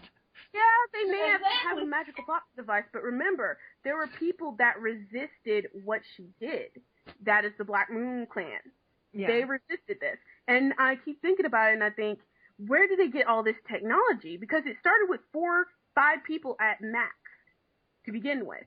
And you have Sapphire, who is a genius, because he made perfect droids. And you have Diamond, who is a great leader. He's very charismatic. And then you have Emerald and Rubius. Rubius is a pyromaniac. Basically, yes, he is. But he is, though. And that was one of the descriptions about him, is that he likes blowing things up. So that means he's their explosive expert. And Emerald, I forgot what she does, but I think it's important. No one can remember anything about Emerald besides her laugh. No. Actually, the thing about Emerald is she commanded her own group, though. Because she had the Balu brothers. Blech. It's Boule. And there's Chiral, and Archirol Balu. And they're twins. And she commands them. They're under her. So I would imagine that she is a lieutenant, and she is in charge of troops of her own. But what's so funny? They're she is such a dirty mind. No, stop that! What is it? Yeah, really. Okay, you said Rubius was a pyromaniac, yeah. right? And I'm just sitting here thinking he was their suicide bomber. Oh my god. Oh god, no, don't do that. He wasn't, though. The thing is, he wasn't in any shape and form. Yeah, I was gonna say, if he was, then he wouldn't be around. Yeah, there also was no point for the Akashi sisters. So your terminology is incorrect here. He blew up his own ship. Didn't. So, yeah. But he didn't, though. He didn't blow up his own ship. Actually, he was left for dead by Emerald. His own ship was... Yeah, because his own ship was going to explode anyway, and it wasn't him that set it off. It was Chibayusha that did it. Chibayusha set it off by removing the power crystal that was needed. So yeah, basically. So it was really not him trying to kill himself. Mm-hmm. Anyway, as I was saying before you interrupted with a really weird comment, the Black Moon family resisted all this. So that means it was possible to resist these people and actually plot in how to fuck them over. And then you have all this technology, and then when you look at the screen caps in the anime and the pictures in the manga, you notice there are literally dozens of these ships. Where the hell did they go to get these ships made? Who supplied them with this technology and ammunition? Who else? There was a traitor amongst the Moon Kingdom. No. It could very well have been any other country within the world that hates them. That hates Oh, yeah. This is the stuff that's happening now in our day. So it's not that much of a stretch to see that a country may be secretly supplying these guys with all this ammunition, all these extra bodies, people who believe just as they did that what's going on is wrong and we need to kill them, which they nearly succeeded in doing, which is kind of awesome in a way. But hi. Yeah, basically. I agree with you. It was kind of awesome. I mean, ever since she almost got defeated, it's like... She actually was defeated. The only thing was they couldn't get into the castle to actually claim their victory. The only problem was Chiba and Yusha.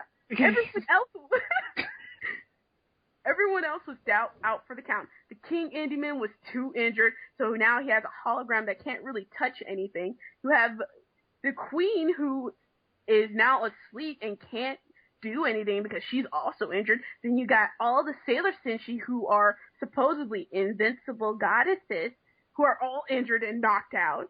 So the only person you got left is the little princess and her cat, because everyone else is fucked up. Basically. Oh, yeah. And you notice the Outers were not around during all No, that. the Outers weren't around. I think also the Outers weren't planned on being around, if you think about it, because they only awakened because of the threat of the Outsiders threat, which was Pharaoh 90 and the Tau Sentai system. They're Oh, just let me dream. Yeah, you can dream forever. But think about it. Literally, and then I heard this theory, this fun theory, that the reason that, that Super with the Pharaoh 90 and all that happened is because of Chibayusha's time travel. What It's the a fan heck? theory. Well, think about it. If you change something in the past, something in the future will change too. Whatever you do, it has a consequence. It's the whole butterfly. That pink-haired troublemaker. Yeah, but it's the whole butterfly effect, though. No, it's true. Yeah. It does make a lot of sense if you think about it that way. Mm-hmm. Yeah. But yeah, it's one of those fan theories that because Chibayusha traveled back in time, it created a different timeline completely. An alternate universe, alternate timeline. And when you think about it, it kind of created probably more than one. Because there's probably one where she traveled back in time and she basically was actually getting help for her future, which may have been stable. And in her future, Sailor Moon and the rest of them are king and queen. They only got their first forms. That's cool. But she might have gotten a different team altogether to go to her future. Yeah, there's a lot of timey-wimey stuff in this.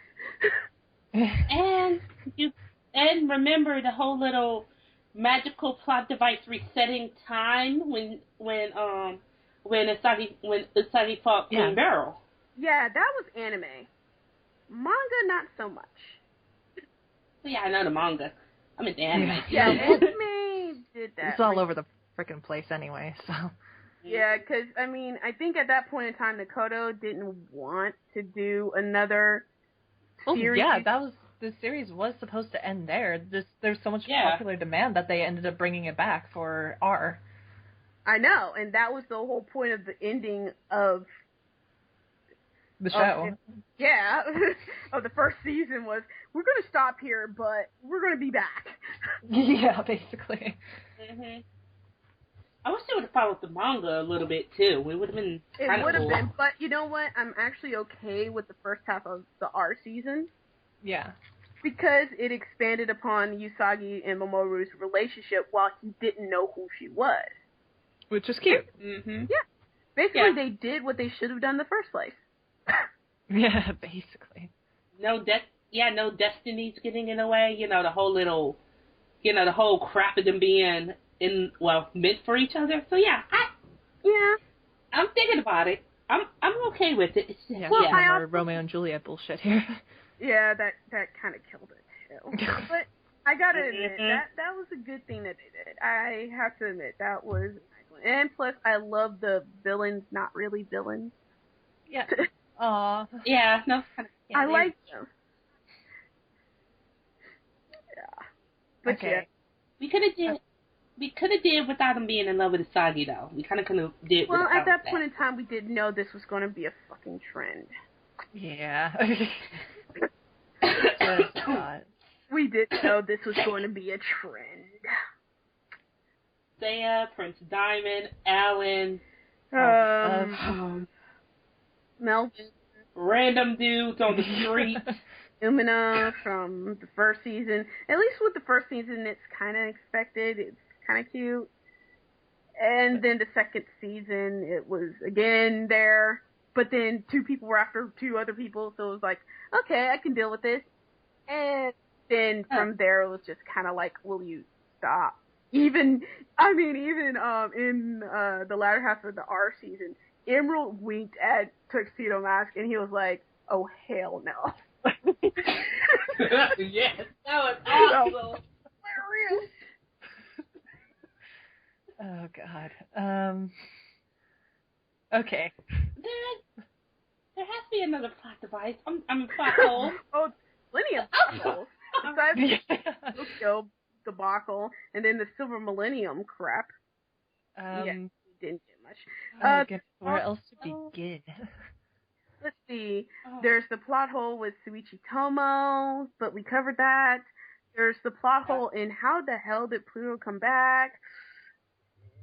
That wasn't really touched upon in the anime because we don't entirely know. Different Plutos. There you go. The one who jumped through the time portal in the Silver Millennium came back in the regular century. There. Well, you know what? Let's just keep this simple. Pluto's a Time Lord. Enough said. Oh my God! Yes. Pluto for 13th Doctor. Well, technically, there was already a 13th Doctor, and he was evil, and he tried to kill the original Doctor so he can get more lives. No big deal. Yeah, that was the original run for Tom Baker. If anyone wants to watch that Doctor Who season, that would, not Tom Baker, but that would be, what was it? Who was it? Colin? I think it was Colin something. I think, yeah. Yeah, it was Colin something, but the title of the episode is Trial of the Time Lord. Watch it. This will make you understand why the rest of New Who is kind of crappy. So, are we making this official fan canon that Pluto's a Time Lord? Let's do it. Well, sure, it's law. It's official. It's official. Pluto's a Time Lord. Put that in your moon wand and use it. Oh, God. We are going to be getting so many flames. I know, this is fun. Oh, okay, other plot holes? Oh, here's a perfect plot hole. The thing that we did not get to see in the anime, but we did get like a hint about in the manga, or at least a better telling. The parents. Oh, yeah! The parents.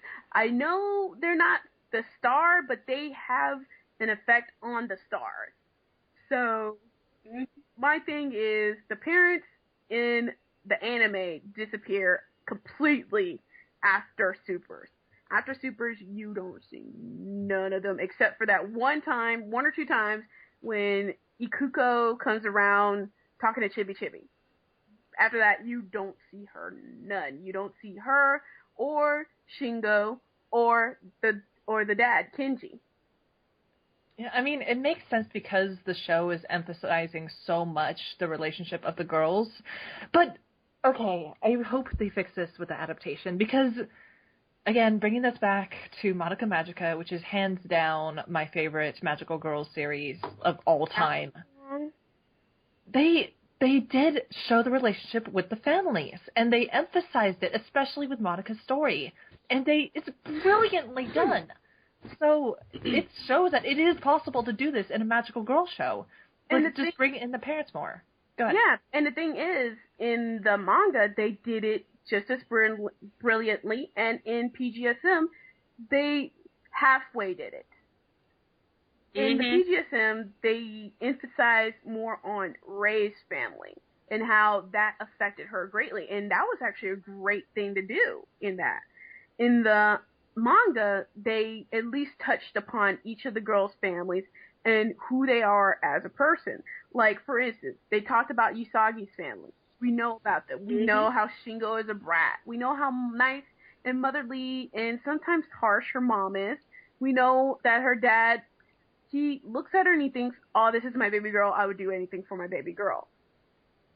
But then we go to Amy's family. Now, we don't learn much about her family until Supers, when she's thinking about it. But we learn that her mom's a doctor. Her mom's also divorced, which is kind of an amazing type of thing when this came out, because divorce is sort of a taboo type deal.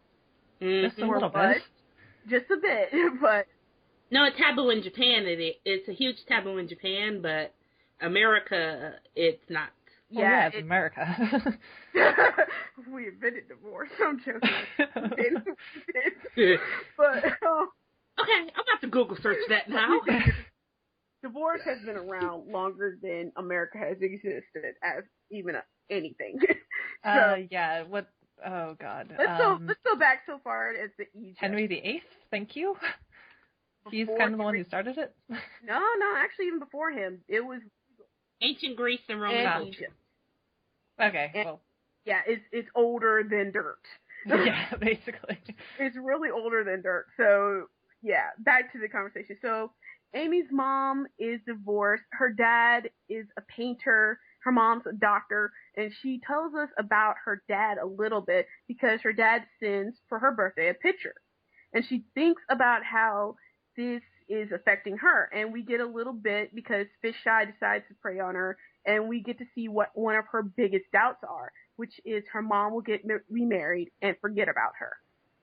And that is a powerful thing. And it touches upon Amy's motivation and also why she wants to be a sailor and why she also wants to be helpful.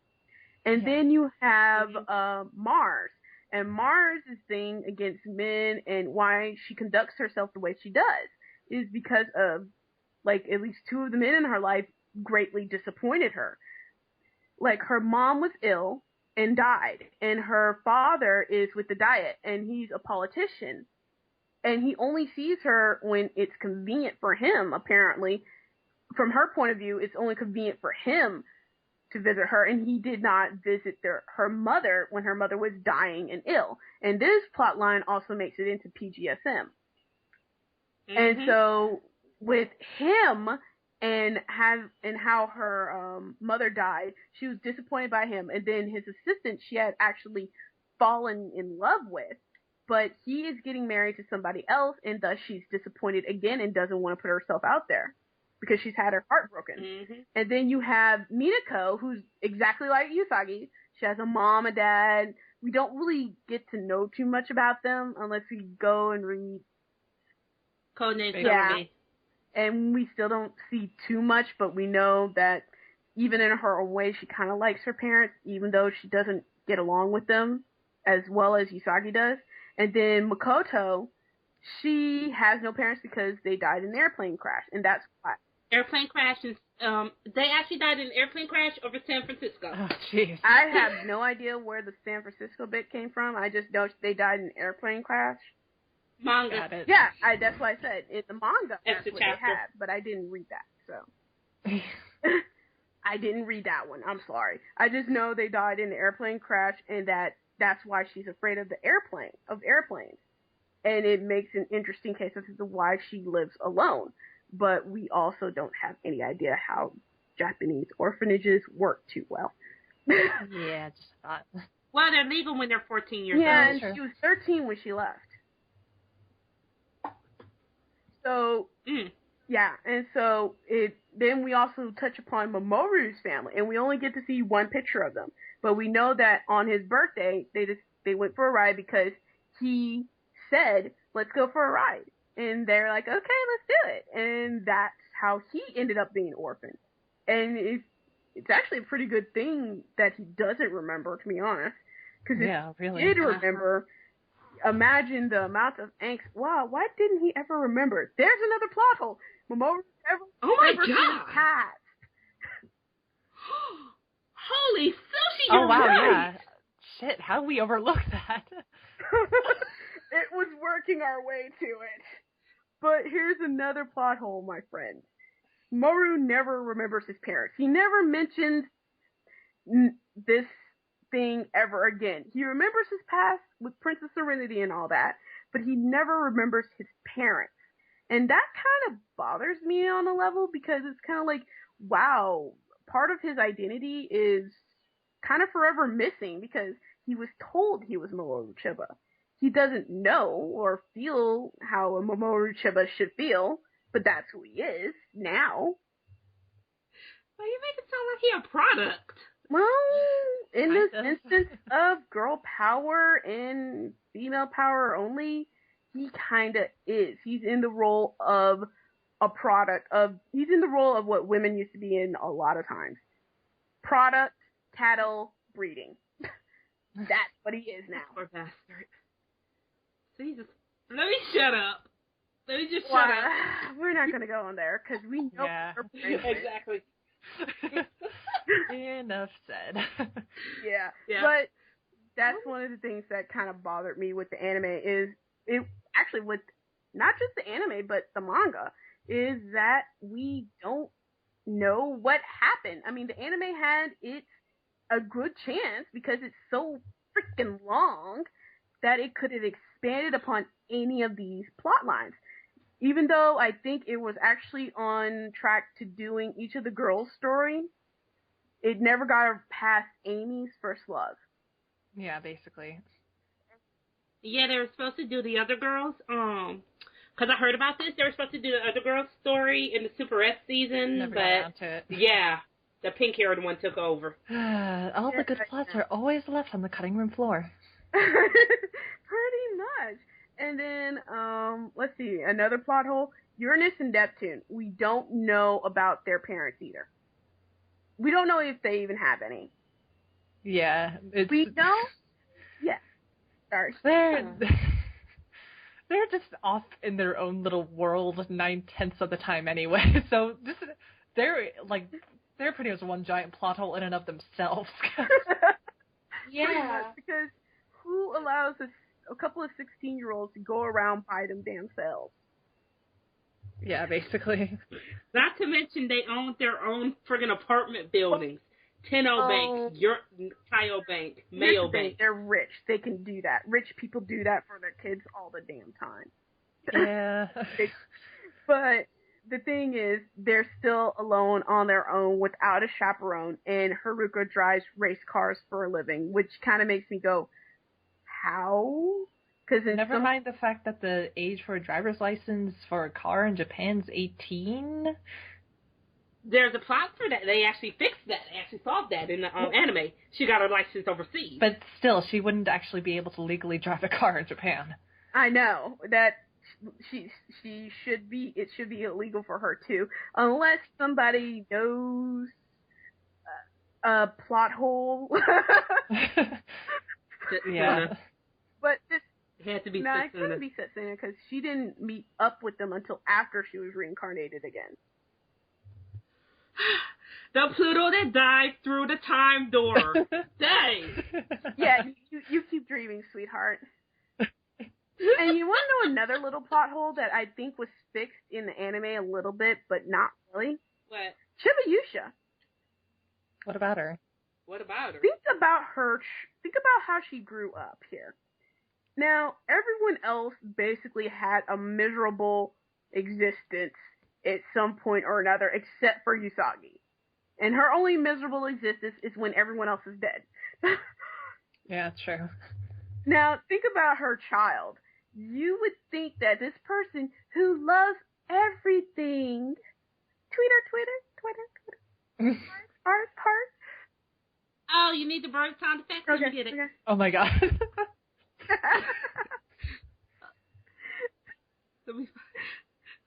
could have told me. I turned the emotion player off. Oh, I don't got birds. I got a heartbeat. Okay, go for heartbeat. Go for it. Heart. Okay. Let me get it. Just go back with your statement and I can play it. So, the queen of everything, love. Yeah. God damn it, why is it working? I'm gonna, totally edit that out. Okay, how many fail accounts are we at this point? 2. But anyway, my point is, you would think that a woman like her wouldn't let her child have a miserable existence, but Chibayusha has a miserable existence. Growing up, her childhood is kind of miserable because she stays a child for over 900 years. 902. Well, she doesn't turn 902 until later on in the supplementary bit. Anyway,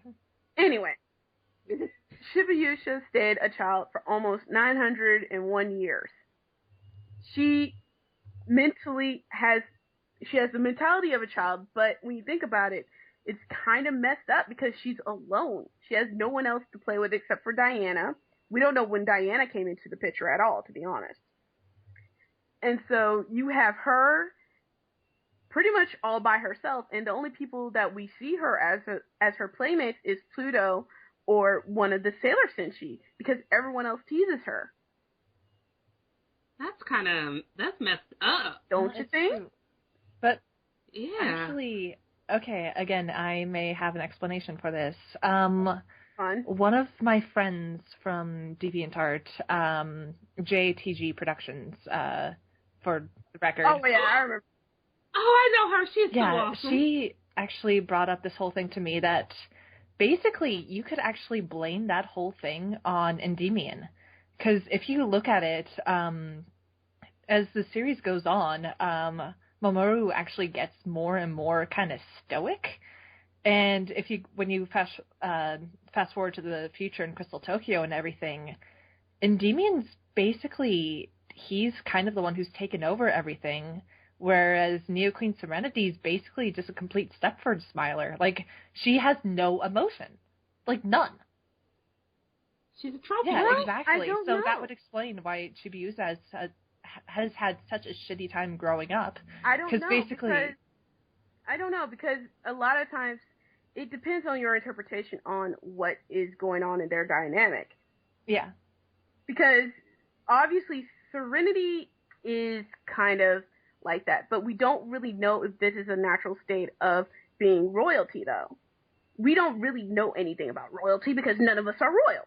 But the only thing we see from Queen Serenity and Neo Queen Serenity as being royals is they smile an awful freaking lot. Yeah. Welcome to the new Disney World. Also, like, oh, sorry, go ahead. Yeah, but I mean, with Endymion, I'm not quite sure that he's taken over everything.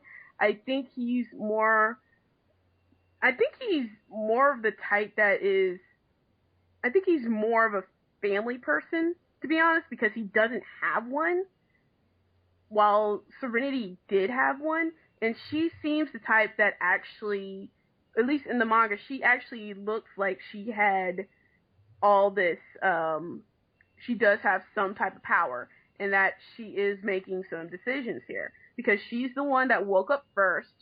She's the one that is actually smiling, holding on to Chibiusa, and she's the one that Chibiusa wants to be. However, Chibiusa has a very big soft spot for her father because he's the one that tells her bedtime stories and also is the one that gave her the idea.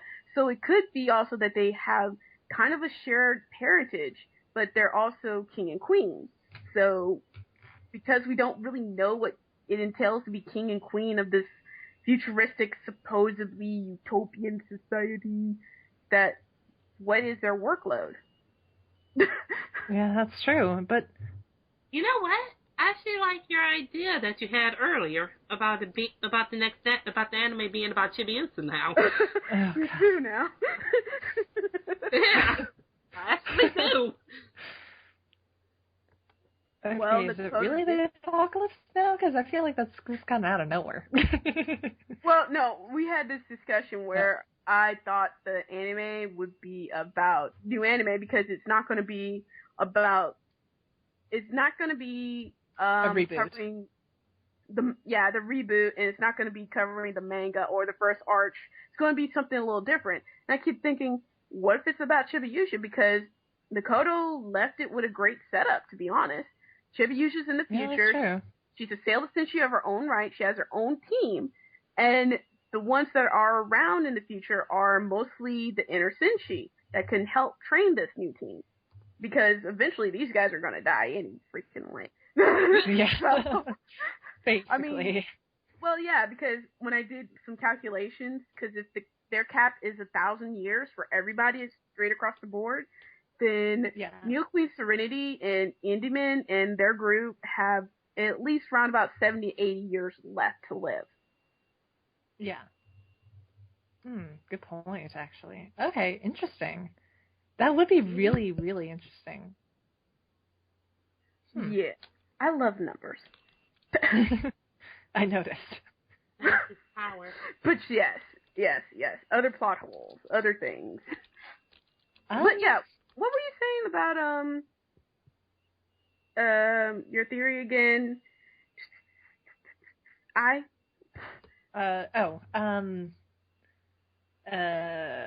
Crap, I don't know. You were going somewhere with Endymion, but oh, right.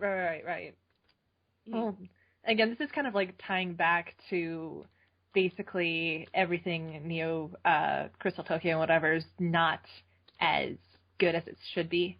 If you think about it, though, like, basically all of the others of the Inner Senshi and everything, they were on a track to have, like, proper lives and everything. But they've basically had to give everything up in order to stay in the palace, basically, and guard Serenity and everything. So, I don't know, like, I just was kind of gonna just call bullshit on that, but... I think one of the people I used to talk to also made a point about how Endymion and a lot of people were confused by Chibiusha because they're thinking, oh, she's going to be a normal little kid, grow up. Wait, what the fuck? What? Because she's the first one born of an Earth and Moon line, so she's kind of like this little oddity. You don't know what to expect from her. No, that's true. Because there's literally no one else like her for them to measure what is a normal aging range. So if she's not aging correctly according to Earth standards or by Moon standards, then there's something wrong. Yeah. She's a freaking angel. Yeah, it kind of is. Because she only starts aging when she awakens to her power. So explains now, taking care. Yeah. So now,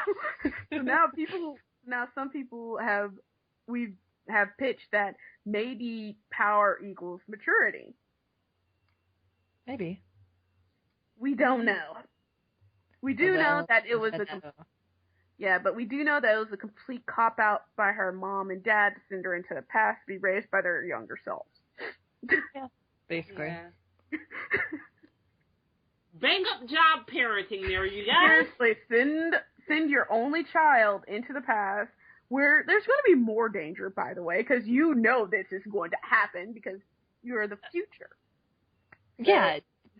Yeah, and also good job doing that, by the way, and basically making things worse.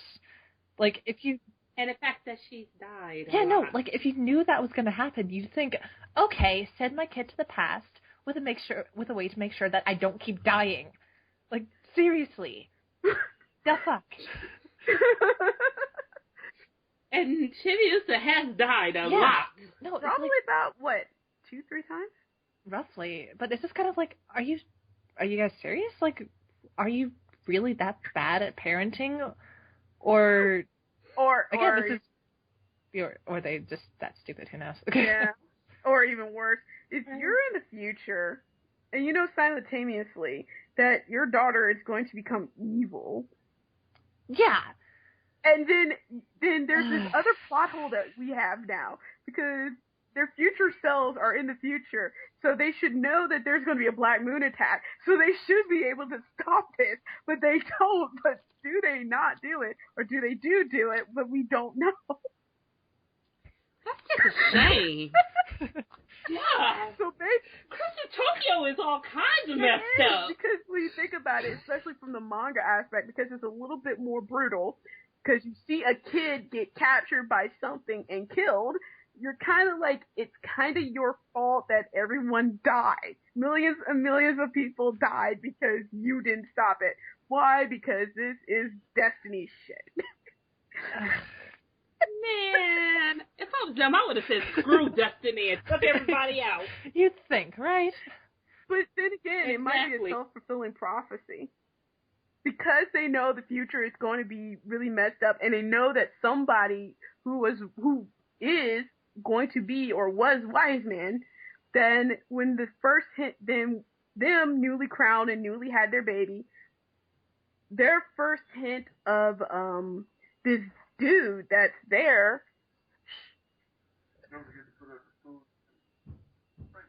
Mm-hmm. All right. Please get it out. Anyway, cut that out. Yeah. My dad was talking to me. Gotcha. Cut that out anyway. Try. Please do. This is going to be embarrassing later. But anyway. At least it was like, mine was like that the other day. I could have cut it. But anyway, as I was saying, but yeah, it could be a self-fulfilling prophecy because if they're going to stop the Black Moon Kingdom Black Moon Clan from Rising, then they would anticipate the first movements. But this is a self-fulfilling prophecy because they're probably doing all the wrong things and creating the monster they're trying to prevent. Oh my God.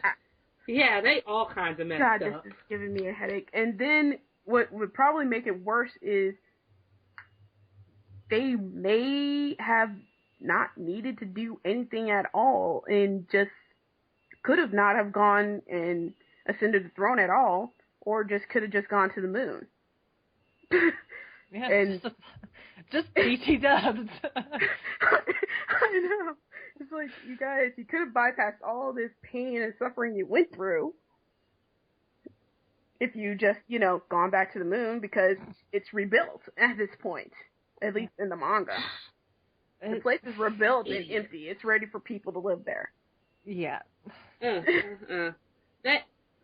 all kind. They all kinds of messed up. They didn't know what they were doing. Yeah. So no wonder everybody want to kill them. It's usually for this Maxima. So good. So now, or are we done?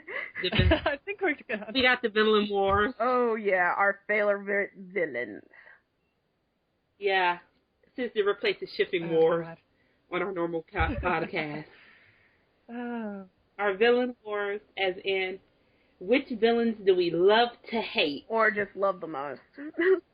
Yeah. Goodness, where to begin?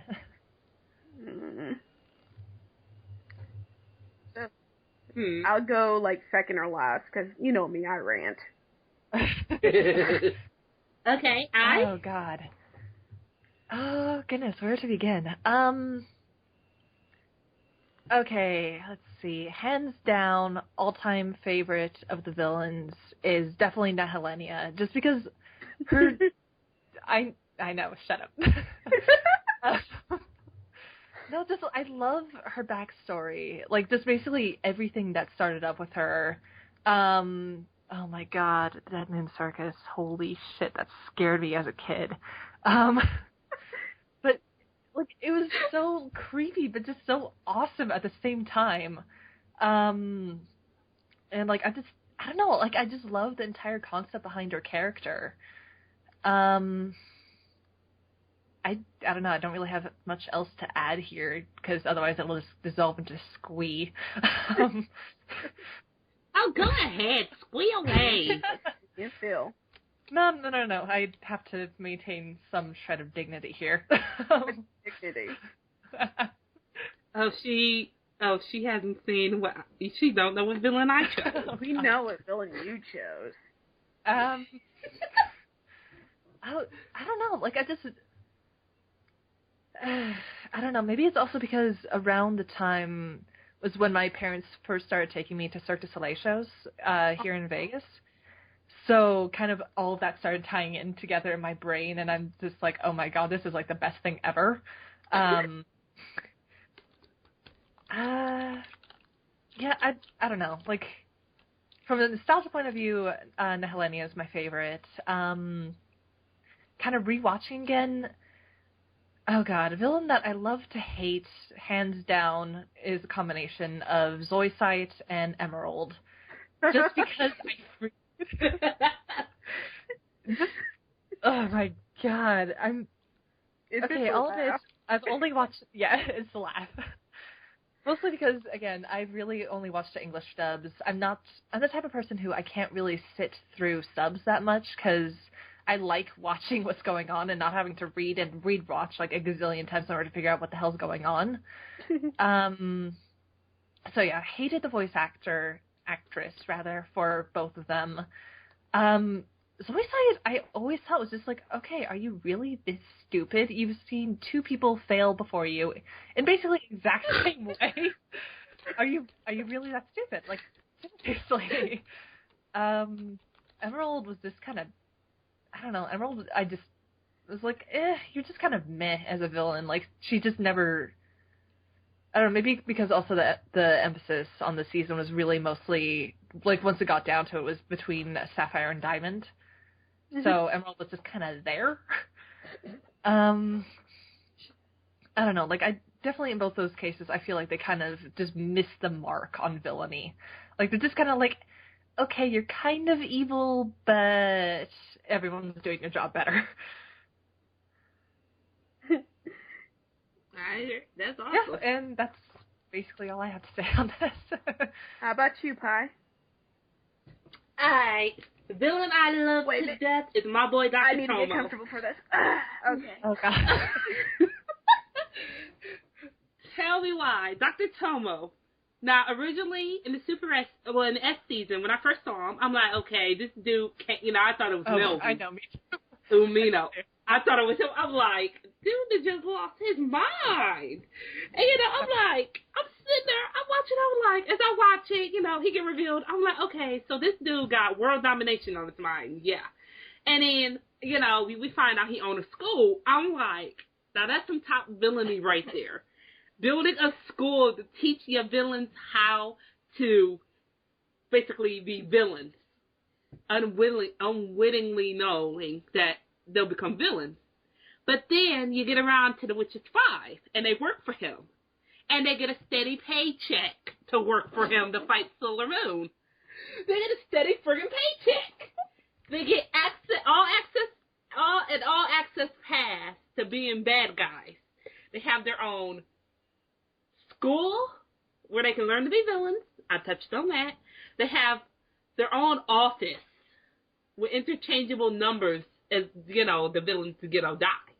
They have computers. They get to play Twister in their free time. Their boss, who is epic, plays Twister with them. He goes on snack runs with them. You get to use the company car. No matter how terrible you mess it up, you get a new one. And the thing about Tomo was, you got paid to fight the Senshi. You had a health plan. You had a dental plan. You had life insurance. Okay?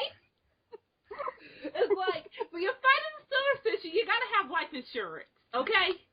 Sure, you got people that want to kill you and take your place. Yeah. But it's like, it was all worth it because you made the cheddar. You made the money. You made the money to go out, risk your life, or, some of the cases, you go out, you release a monster, you go back, you jump in your car, you run, whatever the heck you do. You jump in your car, you run, and you go back to the office, and you sit around a water cooler saying, yeah, I released this heart snatcher to fight Silver Moon. Yeah, I got defeated by her, but that's all right. I'll try again tomorrow. Yeah, so you going to the game on Friday? You do that. They did that. Then, Dr. Tomo, this dude was the man. He was. He did everything every Silver Moon villain could have did. He had a good work environment. I mean, sure, he fought at the end, lost his memory, or if you're going by the manga, he died. But come on, working for Tomo, best experience a villain can have. You got life insurance, okay? You had to have it if you were going up against Silver Moon. You got vaporized, your family got the money. Okay? That's why I love Tomo. The villain I love to hate. I feel so terrible, and my friend Sam is going to kill me, but I love to hate Zoe type. One of us. The English dub version, I hated her voice. And this is around the time before I knew that he was a she. Or she was a he. She was a he. She was a she. She was a he. So, I'm sitting there, I'm like, I'm just sitting here watching it. This idiot goes after a cat in the sewer. Yeah, And I'm questioning, if he's seen a rat, do you think, you crawl into a crevice, and you feel something warm and, moving on your hand? Yeah, dude, those are rats. Yeah. And the funny thing was the way he bailed out of the sewers when the rats were chasing him. It was like, dude, you're afraid of rats, and yet you're not afraid to go up against a pigtailed little girl and her band of teenage friends. Basically. Oh, God. It's like, stupid. Every time he did a scheme, I would just sit there and shake my head like, you are an idiot. And want to know what hurts more? What? Zoisite was more competent in the manga. I know. Some of the schemes almost worked. It's just terrible. Oh, and he tried to be this hardcore, big shot killing Nephrite. Okay, it's like, you just killed somebody after he redeemed himself. That's a real bad move if you ask me. No. Wait, how should I say it in ghetto? That's a real bitch move, nigga. Yeah. Oh, Lord. Okay? Don't stop forever. I ban you from doing that ever again, okay, Pie? Never again. Yeah. You're forever banned. Okay. I don't care. You're forever banned. I don't have to turn ghetto no more. Yay. Oh, Lord. But yeah, he basically was a horrible villain. And as for, what's her name? The one who lasted one episode in the S season. I forgot her name. The plant girl. Tallulah. Yeah, her. She got eaten by her own plant. What does that tell you? Tells you Someone that in the production studios was a big fan of the Little Shop of Horrors. Apparently. Oh my God, now I gotta do an AMV to that song now. You're welcome. Why did you do that? Anyway. I regret nothing. Okay, go ahead. Okay. My favorite villain. Ooh, this is gonna be hard because I like all of them, to be honest. I am a horrible human. Okay, but my favorite top ones, I have two. I can't decide, I'm sorry. Is between Nihilania, the anime version, and Sailor Galaxia, all versions. I can't tell you how much I freaking love both of them. It's like why? Because Nihilania in the anime version it actually touches you in a bit because her backstory when we get to see it is actually heartbreaking. She's basically Chibiusha without parents. Basically. She has no parents, which begs the question of another plot hole of what happened to these parents. And she's only being told that she's loved for her beauty, and her beauty is all that almost matters in her world. And then her only friend is her reflection. So it just was a perfect storm of a psychological, oh my God, fuckery. Mm-hmm. And then my other favorite, Galaxia, I loved Galaxia in two ways. I loved how she didn't give a shit. Yes. I love that. She did not care. She bust up on your planet and kill everyone. Look around and you have one choice. Join. Other choice. Die. So you can see, and then there's kind of a weirdness to her join or die thing because in a weird way, she is actually being kind of kind. At least in the manga, because in the manga, she offers people who are actual Sailor Senshi, like Leith and Mimistithome, Data, Phi and Chi, or Phi and Data. Yeah, Phi and Chi, because Data is from the musicals, sorry. But she offers them basically to work for her. And Leith and her twin are basically living on this planet that is gone to hell. And this is what they describe. And here comes Galaxia, and Galaxia is like a knight in shining armor to them, literally, because her fluku is made of shiny metal pieces. But with the intricate hairstyle. Oh, yeah, that's it.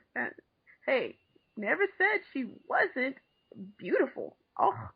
This lady just comes up in there and she basically offers them a way out, and in a way that is actually a bit of kindness on her part. And kind of for them too, because they feel they owe her for saving them from a horrible existence. Sure, it may cost them their starseed, but their world was shit. What else were they gonna do? Mm-hmm. And then I loved how she also was such a badass that when Neptune and Uranus turned on her and they think her starseed's gonna pop out or some shit like that, she just totally does that boss thing where she stops where it stops and she looks down at them like, oh, how cute, you thought you were doing something. Yeah, I know. Okay, that was Like cool. that, her expression right when that happens is just like, aw, you silly, now you're dead. Pretty much, and she is amazing because I think she's like the only one in at least the manga that wasn't actually corrupted by chaos. She really wasn't. What she was tricked by probably a slither of what was chaos or wise man. We're not sure. Maybe Nakoto just felt like copying the same character type. But Well, she does do that a lot. yes, she does. But the thing is, with Galaxia is she presents an interesting thing where she is not a Senshi that is corrupted by evil, but a Senshi who basically said, I had enough of this shit. Yeah. That is literally what she did. She basically looked at her planet and how crappy it was and how horrible she was living, and she basically was like, I had enough of this shit. I don't like this planet. I don't think this is my planet. And she destroyed it. And from then on, that was her thing. She was looking for planets that were going to be hers. Or ones that she thought she would be better at. Or better guarding, or worthy of her guarding. Which is what led her to the Galaxy Cauldron and having the Sapphire Crystal. Because she's thinking, well, or at least I think she's thinking, because I'm not sure. But yeah, she was thinking this. Because she collected all the star seeds, all the Sailor Crystals, because she was going to use them in order to get back at Chaos. Or destroy the Cauldron. One of the two. Oh my gosh, I just realized something you What? said. She's the first Stellar Senshi to say screw destiny. Oh my god, yeah. Yeah, she is. She actually is. She is the first one Finally. who said, fuck it. Yeah, basically. Awesome. Yes. Alright, she is awesome. Yeah, and that is kind of why I love her, because she is not afraid to be cruel with her powers, and she's not afraid to use what she knows against her enemies. What she did to Usagi was beautiful. At least in the manga, it was glorious because she found out who she was in the first place and started one by one picking off everyone around her. And while we've seen this before, we've never seen it done so thoroughly and so in your face as it was here. Because she took Endymion right before her eyes, made this girl forget that she saw her boyfriend die. Literally. Mm-hmm. And then she had her minions, even though they died, she had these guys go around ticking off one of her friends bit by bit until all that was left was her in the starlight. This is boss. I love this woman. And don't forget she killed the starlights in front of her. Oh yeah, too. and then I think it was either Fi or Chi that killed Kaguya. Kaku. Killer Fi. Yeah, Kaku was killed as well, and it was amazing. And in a way, if you think about it, in the manga, Sailor Cosmos and Sailor Galaxia have the same objective. They want to stop chaos, and in the manner of which they're doing it is destructive, and it's glorious. Because Cosmos wanted to destroy the Galaxy Cauldron, but for some reason or another, even though she's Sailor Cosmos, she couldn't do it herself. She said she was a coward. Yeah, but away. Here's the thing. The Galaxy Cauldron, in my mind, exists outside of space and time. At any point in time, when she's in the past with her past self, she didn't necessarily need to go to Sailor Moon. She could have gone straight to the Cauldron before Chaos rose up and became Sailor Chaos and destroyed it. She could have stopped Galaxia herself because she's supposed to be more powerful. Mm-hmm. So it's kind of like, oh my god, why did you do that? Plot hole. Yeah. Holy crap, you're right. And, okay, now, villains I love to hate. I'm gonna get flack for this shit. But the villain I love to hate the most, that isn't a good guy, so you say fans are safe, has to be Diamond. I loathe Diamond, even though I feature him in my story extensively and it's an AU version. I really hate Diamond to the max because he is a rapist. Yeah. Yes, he is. Because that was the thing that I personally can understand how and why people would ship him with, like, Usagi or Neoqueen Serenity, but the thing that gets me is I don't see how they would be happy. Or rather, how she would be happy. I picture her being miserable beyond belief. Or psychologically broken. Because this is the dude that basically his only motivation at all after I want to take over Earth type deal or overthrow the monarchy is I want to bang this woman. I don't really know who she is. I don't really care about her personality. I don't really give a shit, except she's pretty and has pretty eyes. And I kind of want to bang that. So he wanted to bully No, he wanted to rape this woman. Think about it. Yeah, it's, no, cause I mean, come on. He basically forced himself on her, forcibly kissing her, after he had undressed her and redressed her in another outfit. That's all levels of creepy. And then it gets worse. And then it gets worse because he also has pictures of her. And it's kind of like, you are stalkery, creepy, and sickening. Please go die. You know what? There's somebody on fanfiction.net who wrote this a real good fic about Prince Diamond. We can add that. All levels of creepy. We can add that to the recommendations, my friend. I gotta find it again. Well, you can do that while I'm chatting. Okay. You know how long I talk, right? Go ahead. Yeah, I know. But come on, it's just that he bothers me on a level of profound. I would like him dead, please.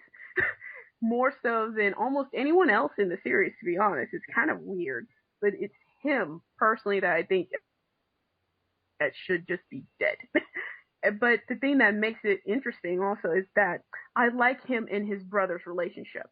Even though I hate him and what he did to our main character and taking her choices away and all that other shit, I kind of love his relationship with Sapphire because there's something different about that relationship that expressed something more of a genuine emotion there than the whole obsessive, creepy, I would like to watch you while you bathe thing. Yeah. So yeah, Diamond is definitely one of the guys I wouldn't mind seeing his starseed crushed. Yeah. But he doesn't even have one. Yeah, of course. Everyone that's living has a starseed. There are special starseeds and there are sailor crystals, depending on which universe you're looking at. If you're looking at anime, you have, I believe, special starseed, and in the manga, it's sailor crystal. The sailor crystals are for Sailor Senshi. In the anime, because in both worlds, starseeds are in every living thing.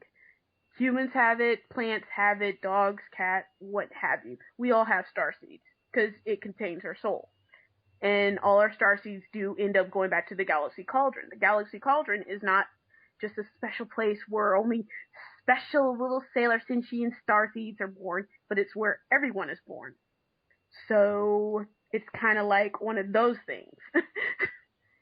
While only a few of us, within the billions of gazillions, become special starseeds or starseeds that contain magic. Because there's like different levels when we're looking at Sailor Moon for that. Oh God. Yeah, it gets complicated. I actually Oh. made a hierarchy of this thing. Nice. You still got? Did you post it on Yeah, D? of course I posted it on D. Oh, I'm looking for that tonight. I could get away with a lot of stuff. because this is all theories though for me, because I love fan theories and theories in general. Found it! I found it!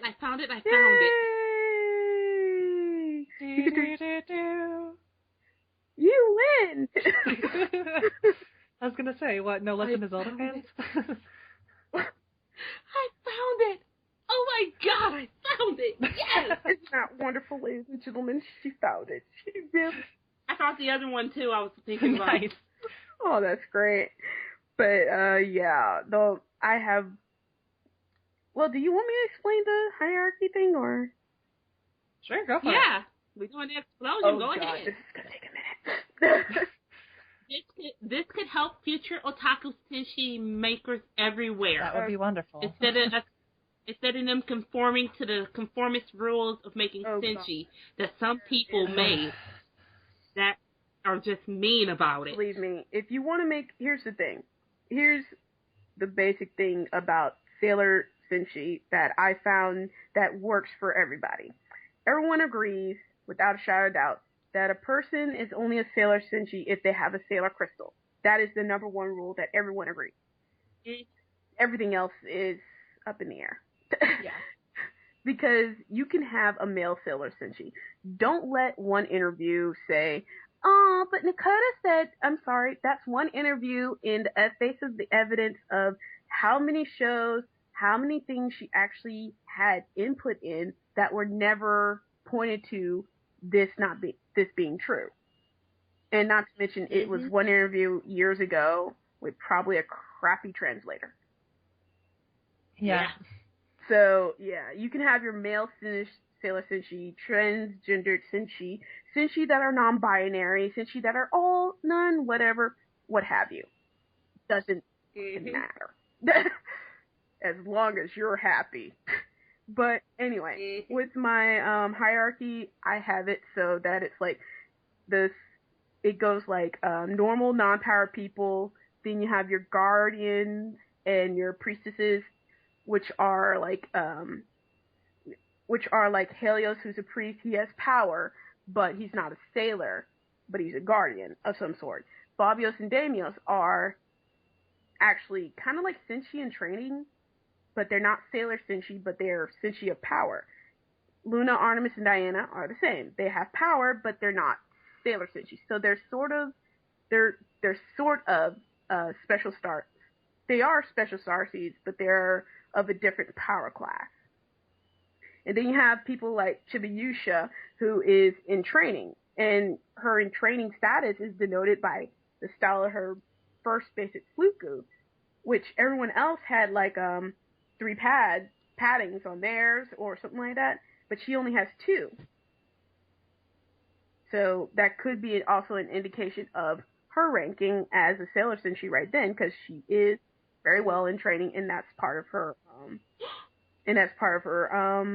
title. And then that makes sense. And then you have the basic and planetary star ones, which I kind of grouped together as Tuxedo, basic Sailor Venus, and even Tuxedo's guardians, the Shiteno, because they have way too much power to be like the guardian priestess types. Because, well, for one, when you look at what the Helios and the others can do versus what the Shitenu, like Klunzite, Jedi, Nephrite, what all they can do, they're very much far more powerful than the Guardians, even though they are not actual celestially blessed, so to speak, as is Tuxedo and Venus.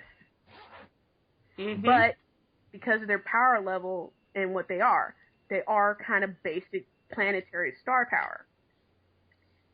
But and then you have your super level, where of course superpower, super level, super sailor, whatever have you. And then you have your eternal level, which is next to your royal level. Because your royalty level is actually the top one that most people reach. Pretty much that is your stopping train for a lot of people. You only become a royal, and that is your most powerful form, and that is it. And I got this, and I arrived to this conclusion because of what was said in the manga at one point, where I think it was Diana, maybe, that said that Eternal Sailor Moon was the second to Neo Queen Serenity's power. So that means Neo Queen Serenity is the most powerful form for Usagi herself. Mm-hmm. So then I had the idea that royalty forms are the most powerful, which the anime kind of agrees with because they keep tossing her in that damn useless dress a lot. Oh, God. Ain't that the truth? And the fact that in the manga they said she wasn't allowed to leave the palace. Yeah, that might have been, there's a whole different theory I have for that. That might have actually been a concession from the United Nations for her and the Sailor Senshi, is that they cannot come out of the palace unless for, like, some severe reason. They're not allowed out, not allowed to use their power. Otherwise, they will be killed. Because the thing with the Sailor Senshi is they are not immortal. Not in the way we think they are. They should be. But they're not. They can be killed, they can be shot, they can be hurt. There is nothing on this earth that can kill another man that they are actually immune to. They can probably, they're a little bit tougher, but really they can be killed. And then I have on above royalty the Galaxy Guardians. And these people are like Sailor Galaxia, or a person like if you had a Sailor Senshi that was a Galaxy Guardian, they could be like Sailor Andromeda, because Andromeda is a galaxy, and this person is it's sort of the equivalent of Sailor Cosmos, but not quite. They're just below. Mm-hmm. But their whole entire purpose is to protect their galaxy, their prospective galaxy. Galaxia is from the Milky Way, particularly. We're her galaxy. But she doesn't have the name Milky Way because that sounds silly. Yeah, just a little bit. Yeah. Might as well be calling her Sailor right. Candy Bar. Yeah, pretty much. Sailor Snickers. Sailor Mars. Oh my Bar. God. We totally should hold a contest just for the makeup random celebrities. Yeah. But and then I had this other idea, because I had this idea called the Balancers, and they're above the galaxies. And what the Balancers are, they are Sailor Cosmos and Sailor Chaos. And the reason I call this the Balancers is because you cannot have one without the other. Literally. Because Sailor Cosmos' name itself means order, while Chaos means disorder. So they kind of need each other. And this theme is echoed in the manga, because basically the whole entire point of Chaos and what Chaos has been doing, and why Chaos keeps sending these beings, these creatures out into our solar system particularly, is because of Sailor Moon, who has, you guessed it, the special sparkly snowflake of light. The magical plot device. Yeah, and also because she is hailed as the person with the brightest light, so to speak.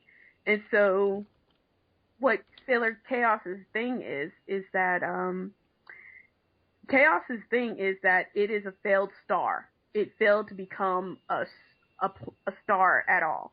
And so it's been trying all this time to join with the light, or to take over the light, or to have the light. That is all it wants. And it's also a running thing in mythology, as you all know. Yeah. Mm-hmm. So it kind of works out that you need one without the other. And then I realized that Chaos and Cosmos also operate on a weird rule system, to be honest. They have their own it's like they're subjected to a sort of rules.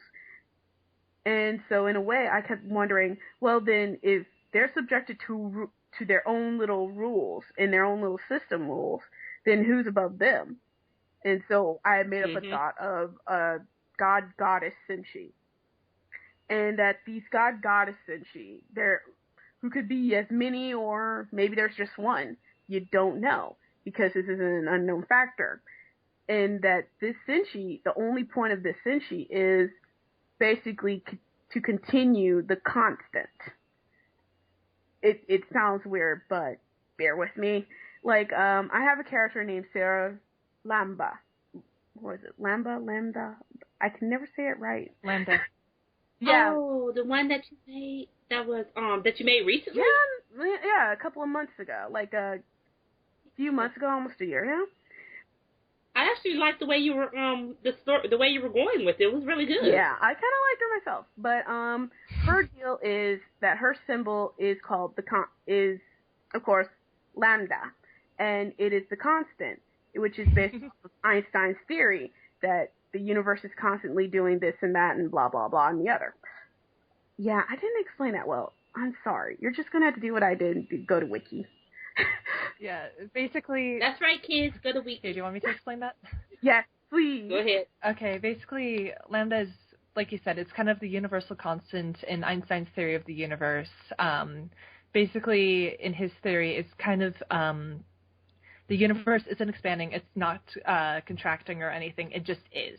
It's going on its merry way, and according to the theory of lambda, it's basically everything it did originally, it still continues to do now and will continue to do in the future. Thank you. You're welcome. Thank you very much.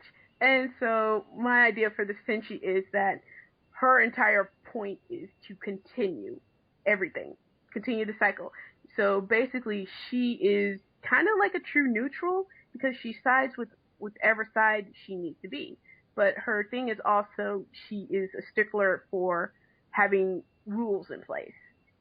And if Chaos and Cosmos don't keep going and battling each other every certain odd centuries or something like that, then there would be no more constants. Then the universe would stop expanding and it would contract, and this could be a bad thing.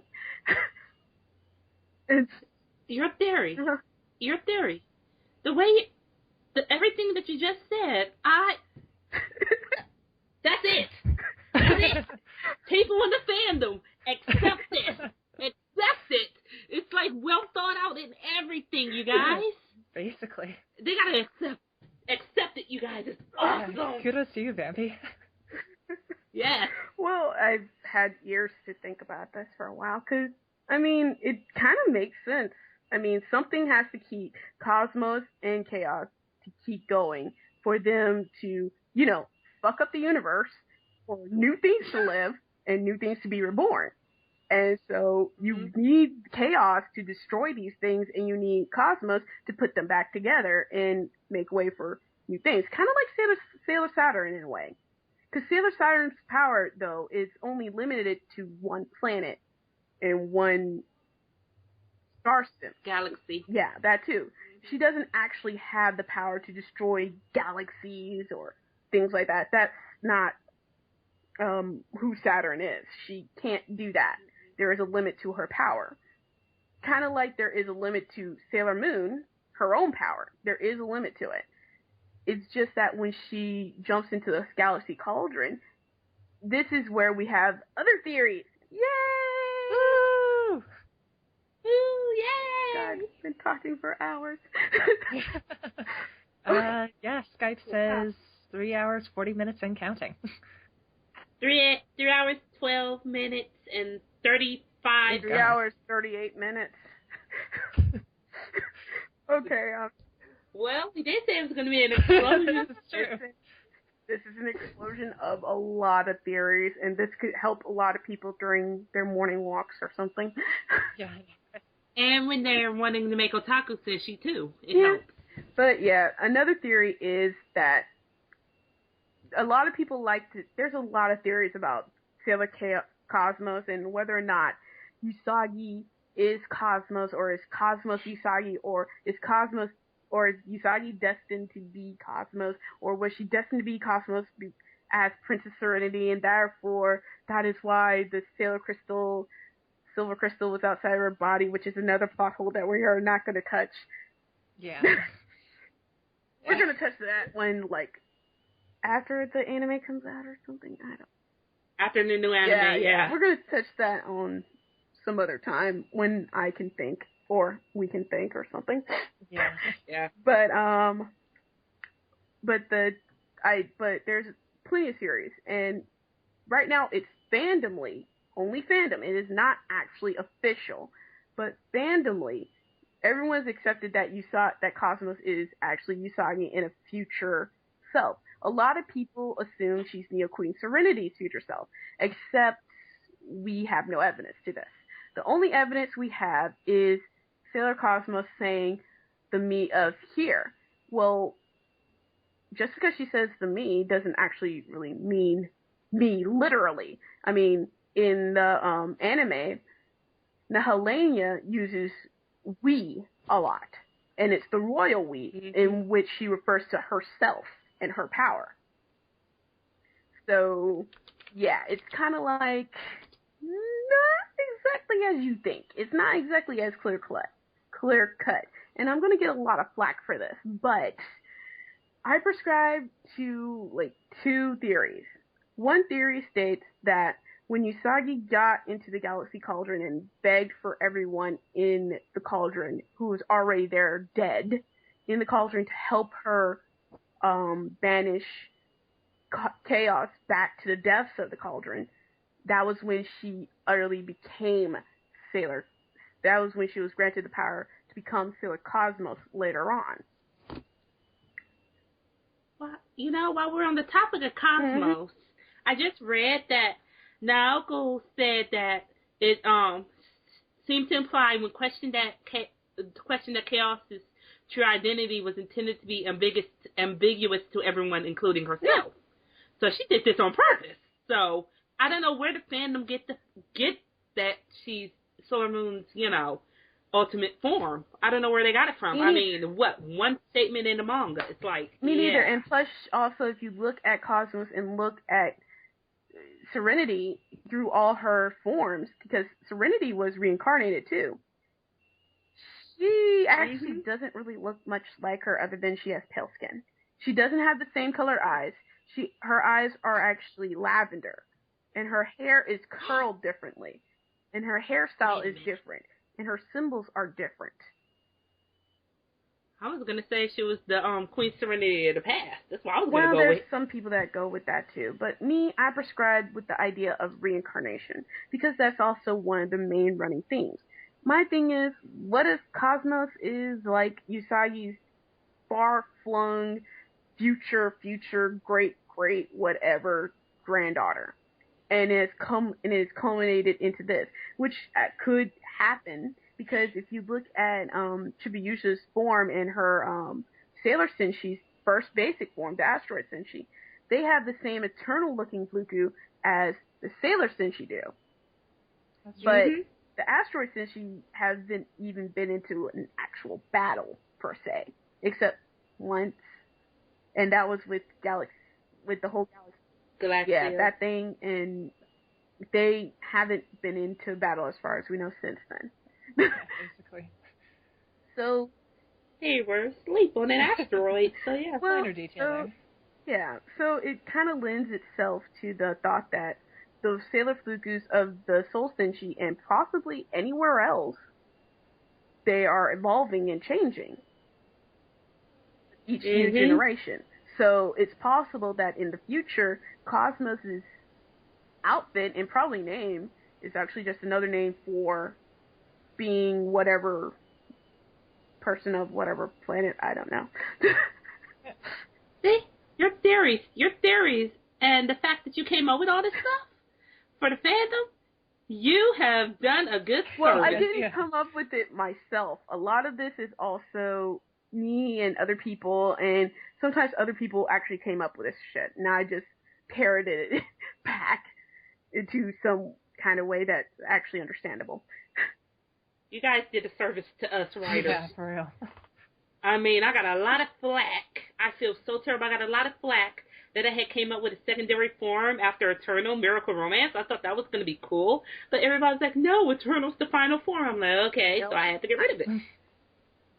Exactly. My Miracle Romance was cool. I liked it. Anyway, yeah. I'm sorry, but there's actually no actual evidence whether or not Eternal is the last form or not. Mm-hmm. We've just been given that in the Soul Senshi star system, in our star system, that is what they considered the last form, but it's technically not because Chibiusha also has this form, and that is not her last form. Most definitely it can't be, because she's still young and she may now be a full-fledged Sailor Senshi, but that means she has more potential to have more forms.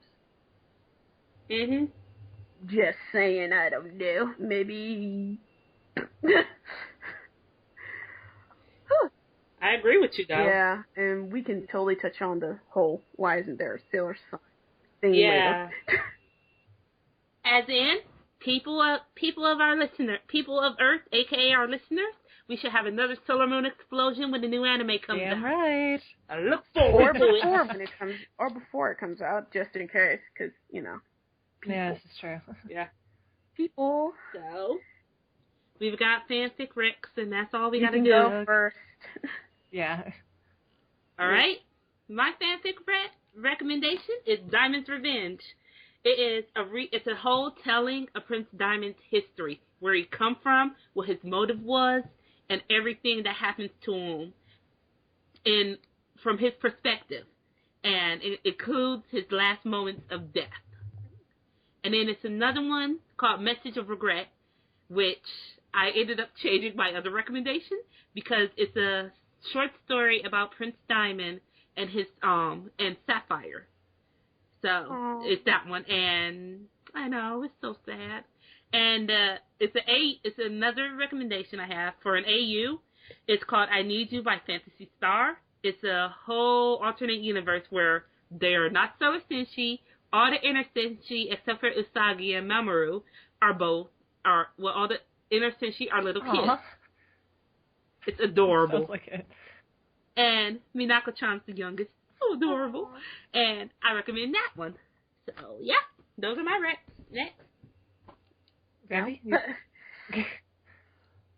No, not me yet. I'm looking for mine right now. Oh, God. Little Miss I. Okay. In my case, I was only able to find one that really impressed me, because I'll admit I have very, very high standards when it comes to fan fiction. Don't worry, I'll do, sweetie. The one that I chose is called A Glorious Past, by oh god, let's see if I can pronounce this. Penthesilea Artemisia. It's basically about what was happening in the Moon Kingdom during the Silver Millennium before everything went to shit. And what I really like about this is that it did such a great job, not only of representing all of the different characters' personalities and staying very true to their original canon and everything, but just completely spinning their stories and just explaining how they all got together, basically. But it's just, I don't know. It's, like I said, it's really well written. I love the character dynamics, not only between the canon characters, but also between original characters. Like, they represent Queen Serenity's original guardian Senshi really well in this. And also, like, it actually shows the family, like, all of the other royals from all of the other planets. All of them. So, it's really, really well done. Like, I keep going back and rereading it because I'm like, holy shit, wow. And they do... sorry. I like it. Yeah, and it's also interesting that they bring in other villains as well. Like, they have the whole thing with Beryl, they bring in Natalia, but they also definitely give Nehelenia her own little shot in the spotlight there for a little bit. Awesome. Yeah, and also it expands a lot on the characters of the Shitono. So, like, Zoisite, Jedi, Nephrite, and Kuzanite. So, I don't know, it's very well done. I'm quite pleasantly surprised. Quite pleasantly surprised, she says. That sounds nice and lovely. Yes. Give me a minute to think, because this is all off the top of my head, aside from wrecking my own stuff, which I will say is actually pretty good. Thank you very much. Yeah, no, definitely everyone who's listening, go check out Vampy stuff, because she's a great writer. Like, holy shit. No, like, seriously, give yourself a credit here, girl, because you're really, really good. Yeah. Okay. One of my stories that a lot of people do like is, well, I have a lot of them, but of rainbows and rabbits, and it's a what if AU story, and it's about how Mamoru has this daughter, and he's living on Earth, and he's living a normal life. For him, he's never met Usagi or anybody, but his daughter keeps having this thing where she has an imaginary friend, but she goes to play with this imaginary friend in the middle of the night. And so he's thinking that maybe there's something wrong. And then he finds out that his daughter's imaginary friend might not be so imaginary after all. And this turns into a lot of drama because he's married, he has kids, and then he finds out that there's this weird pink-haired child. So it's and hilarity ensues. Oh yeah, and hilarity ensues. So it's kind of like insane right there. And then another one of my things I would rec, because it's long, at least. It's going to be a 3-parter, but it's a 2-parter for right now. And it's called Dead Moon. It's called Sailor Moon, Dead Moon's Reign, and that was the first story, and it's based off of the idea of what if Helena wasn't reincarnated or anything at the end of her run in the first part of Stars, but instead she died and was reincarnated as this nobody girl named Elation who has a really messed up family dynamic at the moment, and a little sister that she really loves and cares for, and she ends up becoming a Sailor Senshi out of a moralistic view, because she's thinking, why are you killing Yumas? Apparently they can be reasoned with, and this is all based off of the idea of the anime. The anime's shown that the Yumas, the monsters of the day, can actually be reasoned with and talked to. Literally one, like in the S season, in the super season, literally one of them stopped to check on Hotaru to see if she was all right. And she ends up getting killed later. I kind of understand, but at the same time, you could have reasoned with it. So that's why I made this story.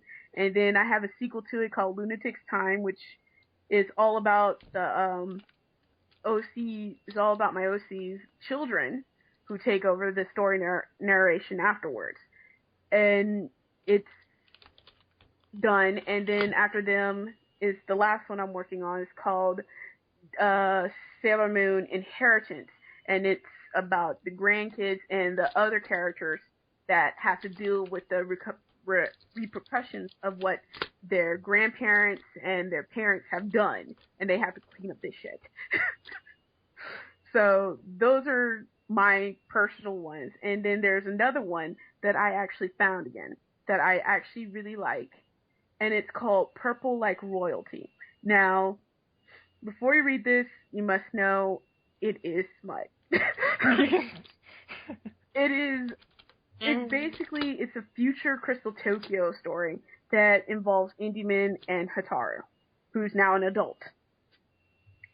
And no, it's actually written really well, and I actually found myself liking it more because of how the writer did this story. It kind of made me go, wow, why would you want to go back? This is actually kind of cool. I would stay personally, but okay. But the story is kind of nice, and I really, really like it. And it's also a nice take on Hataru's personality, how she lives in this castle virtually by herself, and Endymion comes to visit her, and he doesn't really know why he's there to begin with. And so it involves in their conversation and how it leads up to where they are in the end. And it's kind of surprisingly nice. Yeah, and that's my recommendations for right now. Hey, you gave them a lot. They got a lot to read now. I just typed out the whole list. I read a lot too, so this is kind of my fault. Oh no, it isn't. You gave him a lot more than we had than what we had last week. I thought I gave a lot more last week. No, you have more this time. Yeah, but it was a mixture of books. Yeah. So it's awesomeness. So that's it for the Silver Moon Explosion tonight. Next week's topic will be the Powerpuff Girls 2014 reboot, where we rip it apart and just see what makes it tick. FYI, if you've seen the previews, you already know we're going to judge it harshly. So, we gotta hop on our magical boards of excellence and head home. So, is this like Toonami thing? Is this like the Toon Makers thing with the sailors and Shira riding on their surfers? Oh my god. No, ours have Hemis on it. Darn it! And I was so hoping for the wheelchair that Mercury had, because that was kind of awesome. God. Oh, God. I am disappointed, Vampy. I am disappointed. Hey, this is going to be an entire different conversation where I point out how Saban's moon could have been good. Oh, we're gonna do a nostalgia one in a few weeks too, people. So check it out. So as I said before, we got it back. We'll see you guys next week. And thanks for listening. Drop some questions for us, please. We don't have any questions. So thank you. And good night, people. Good night, everyone.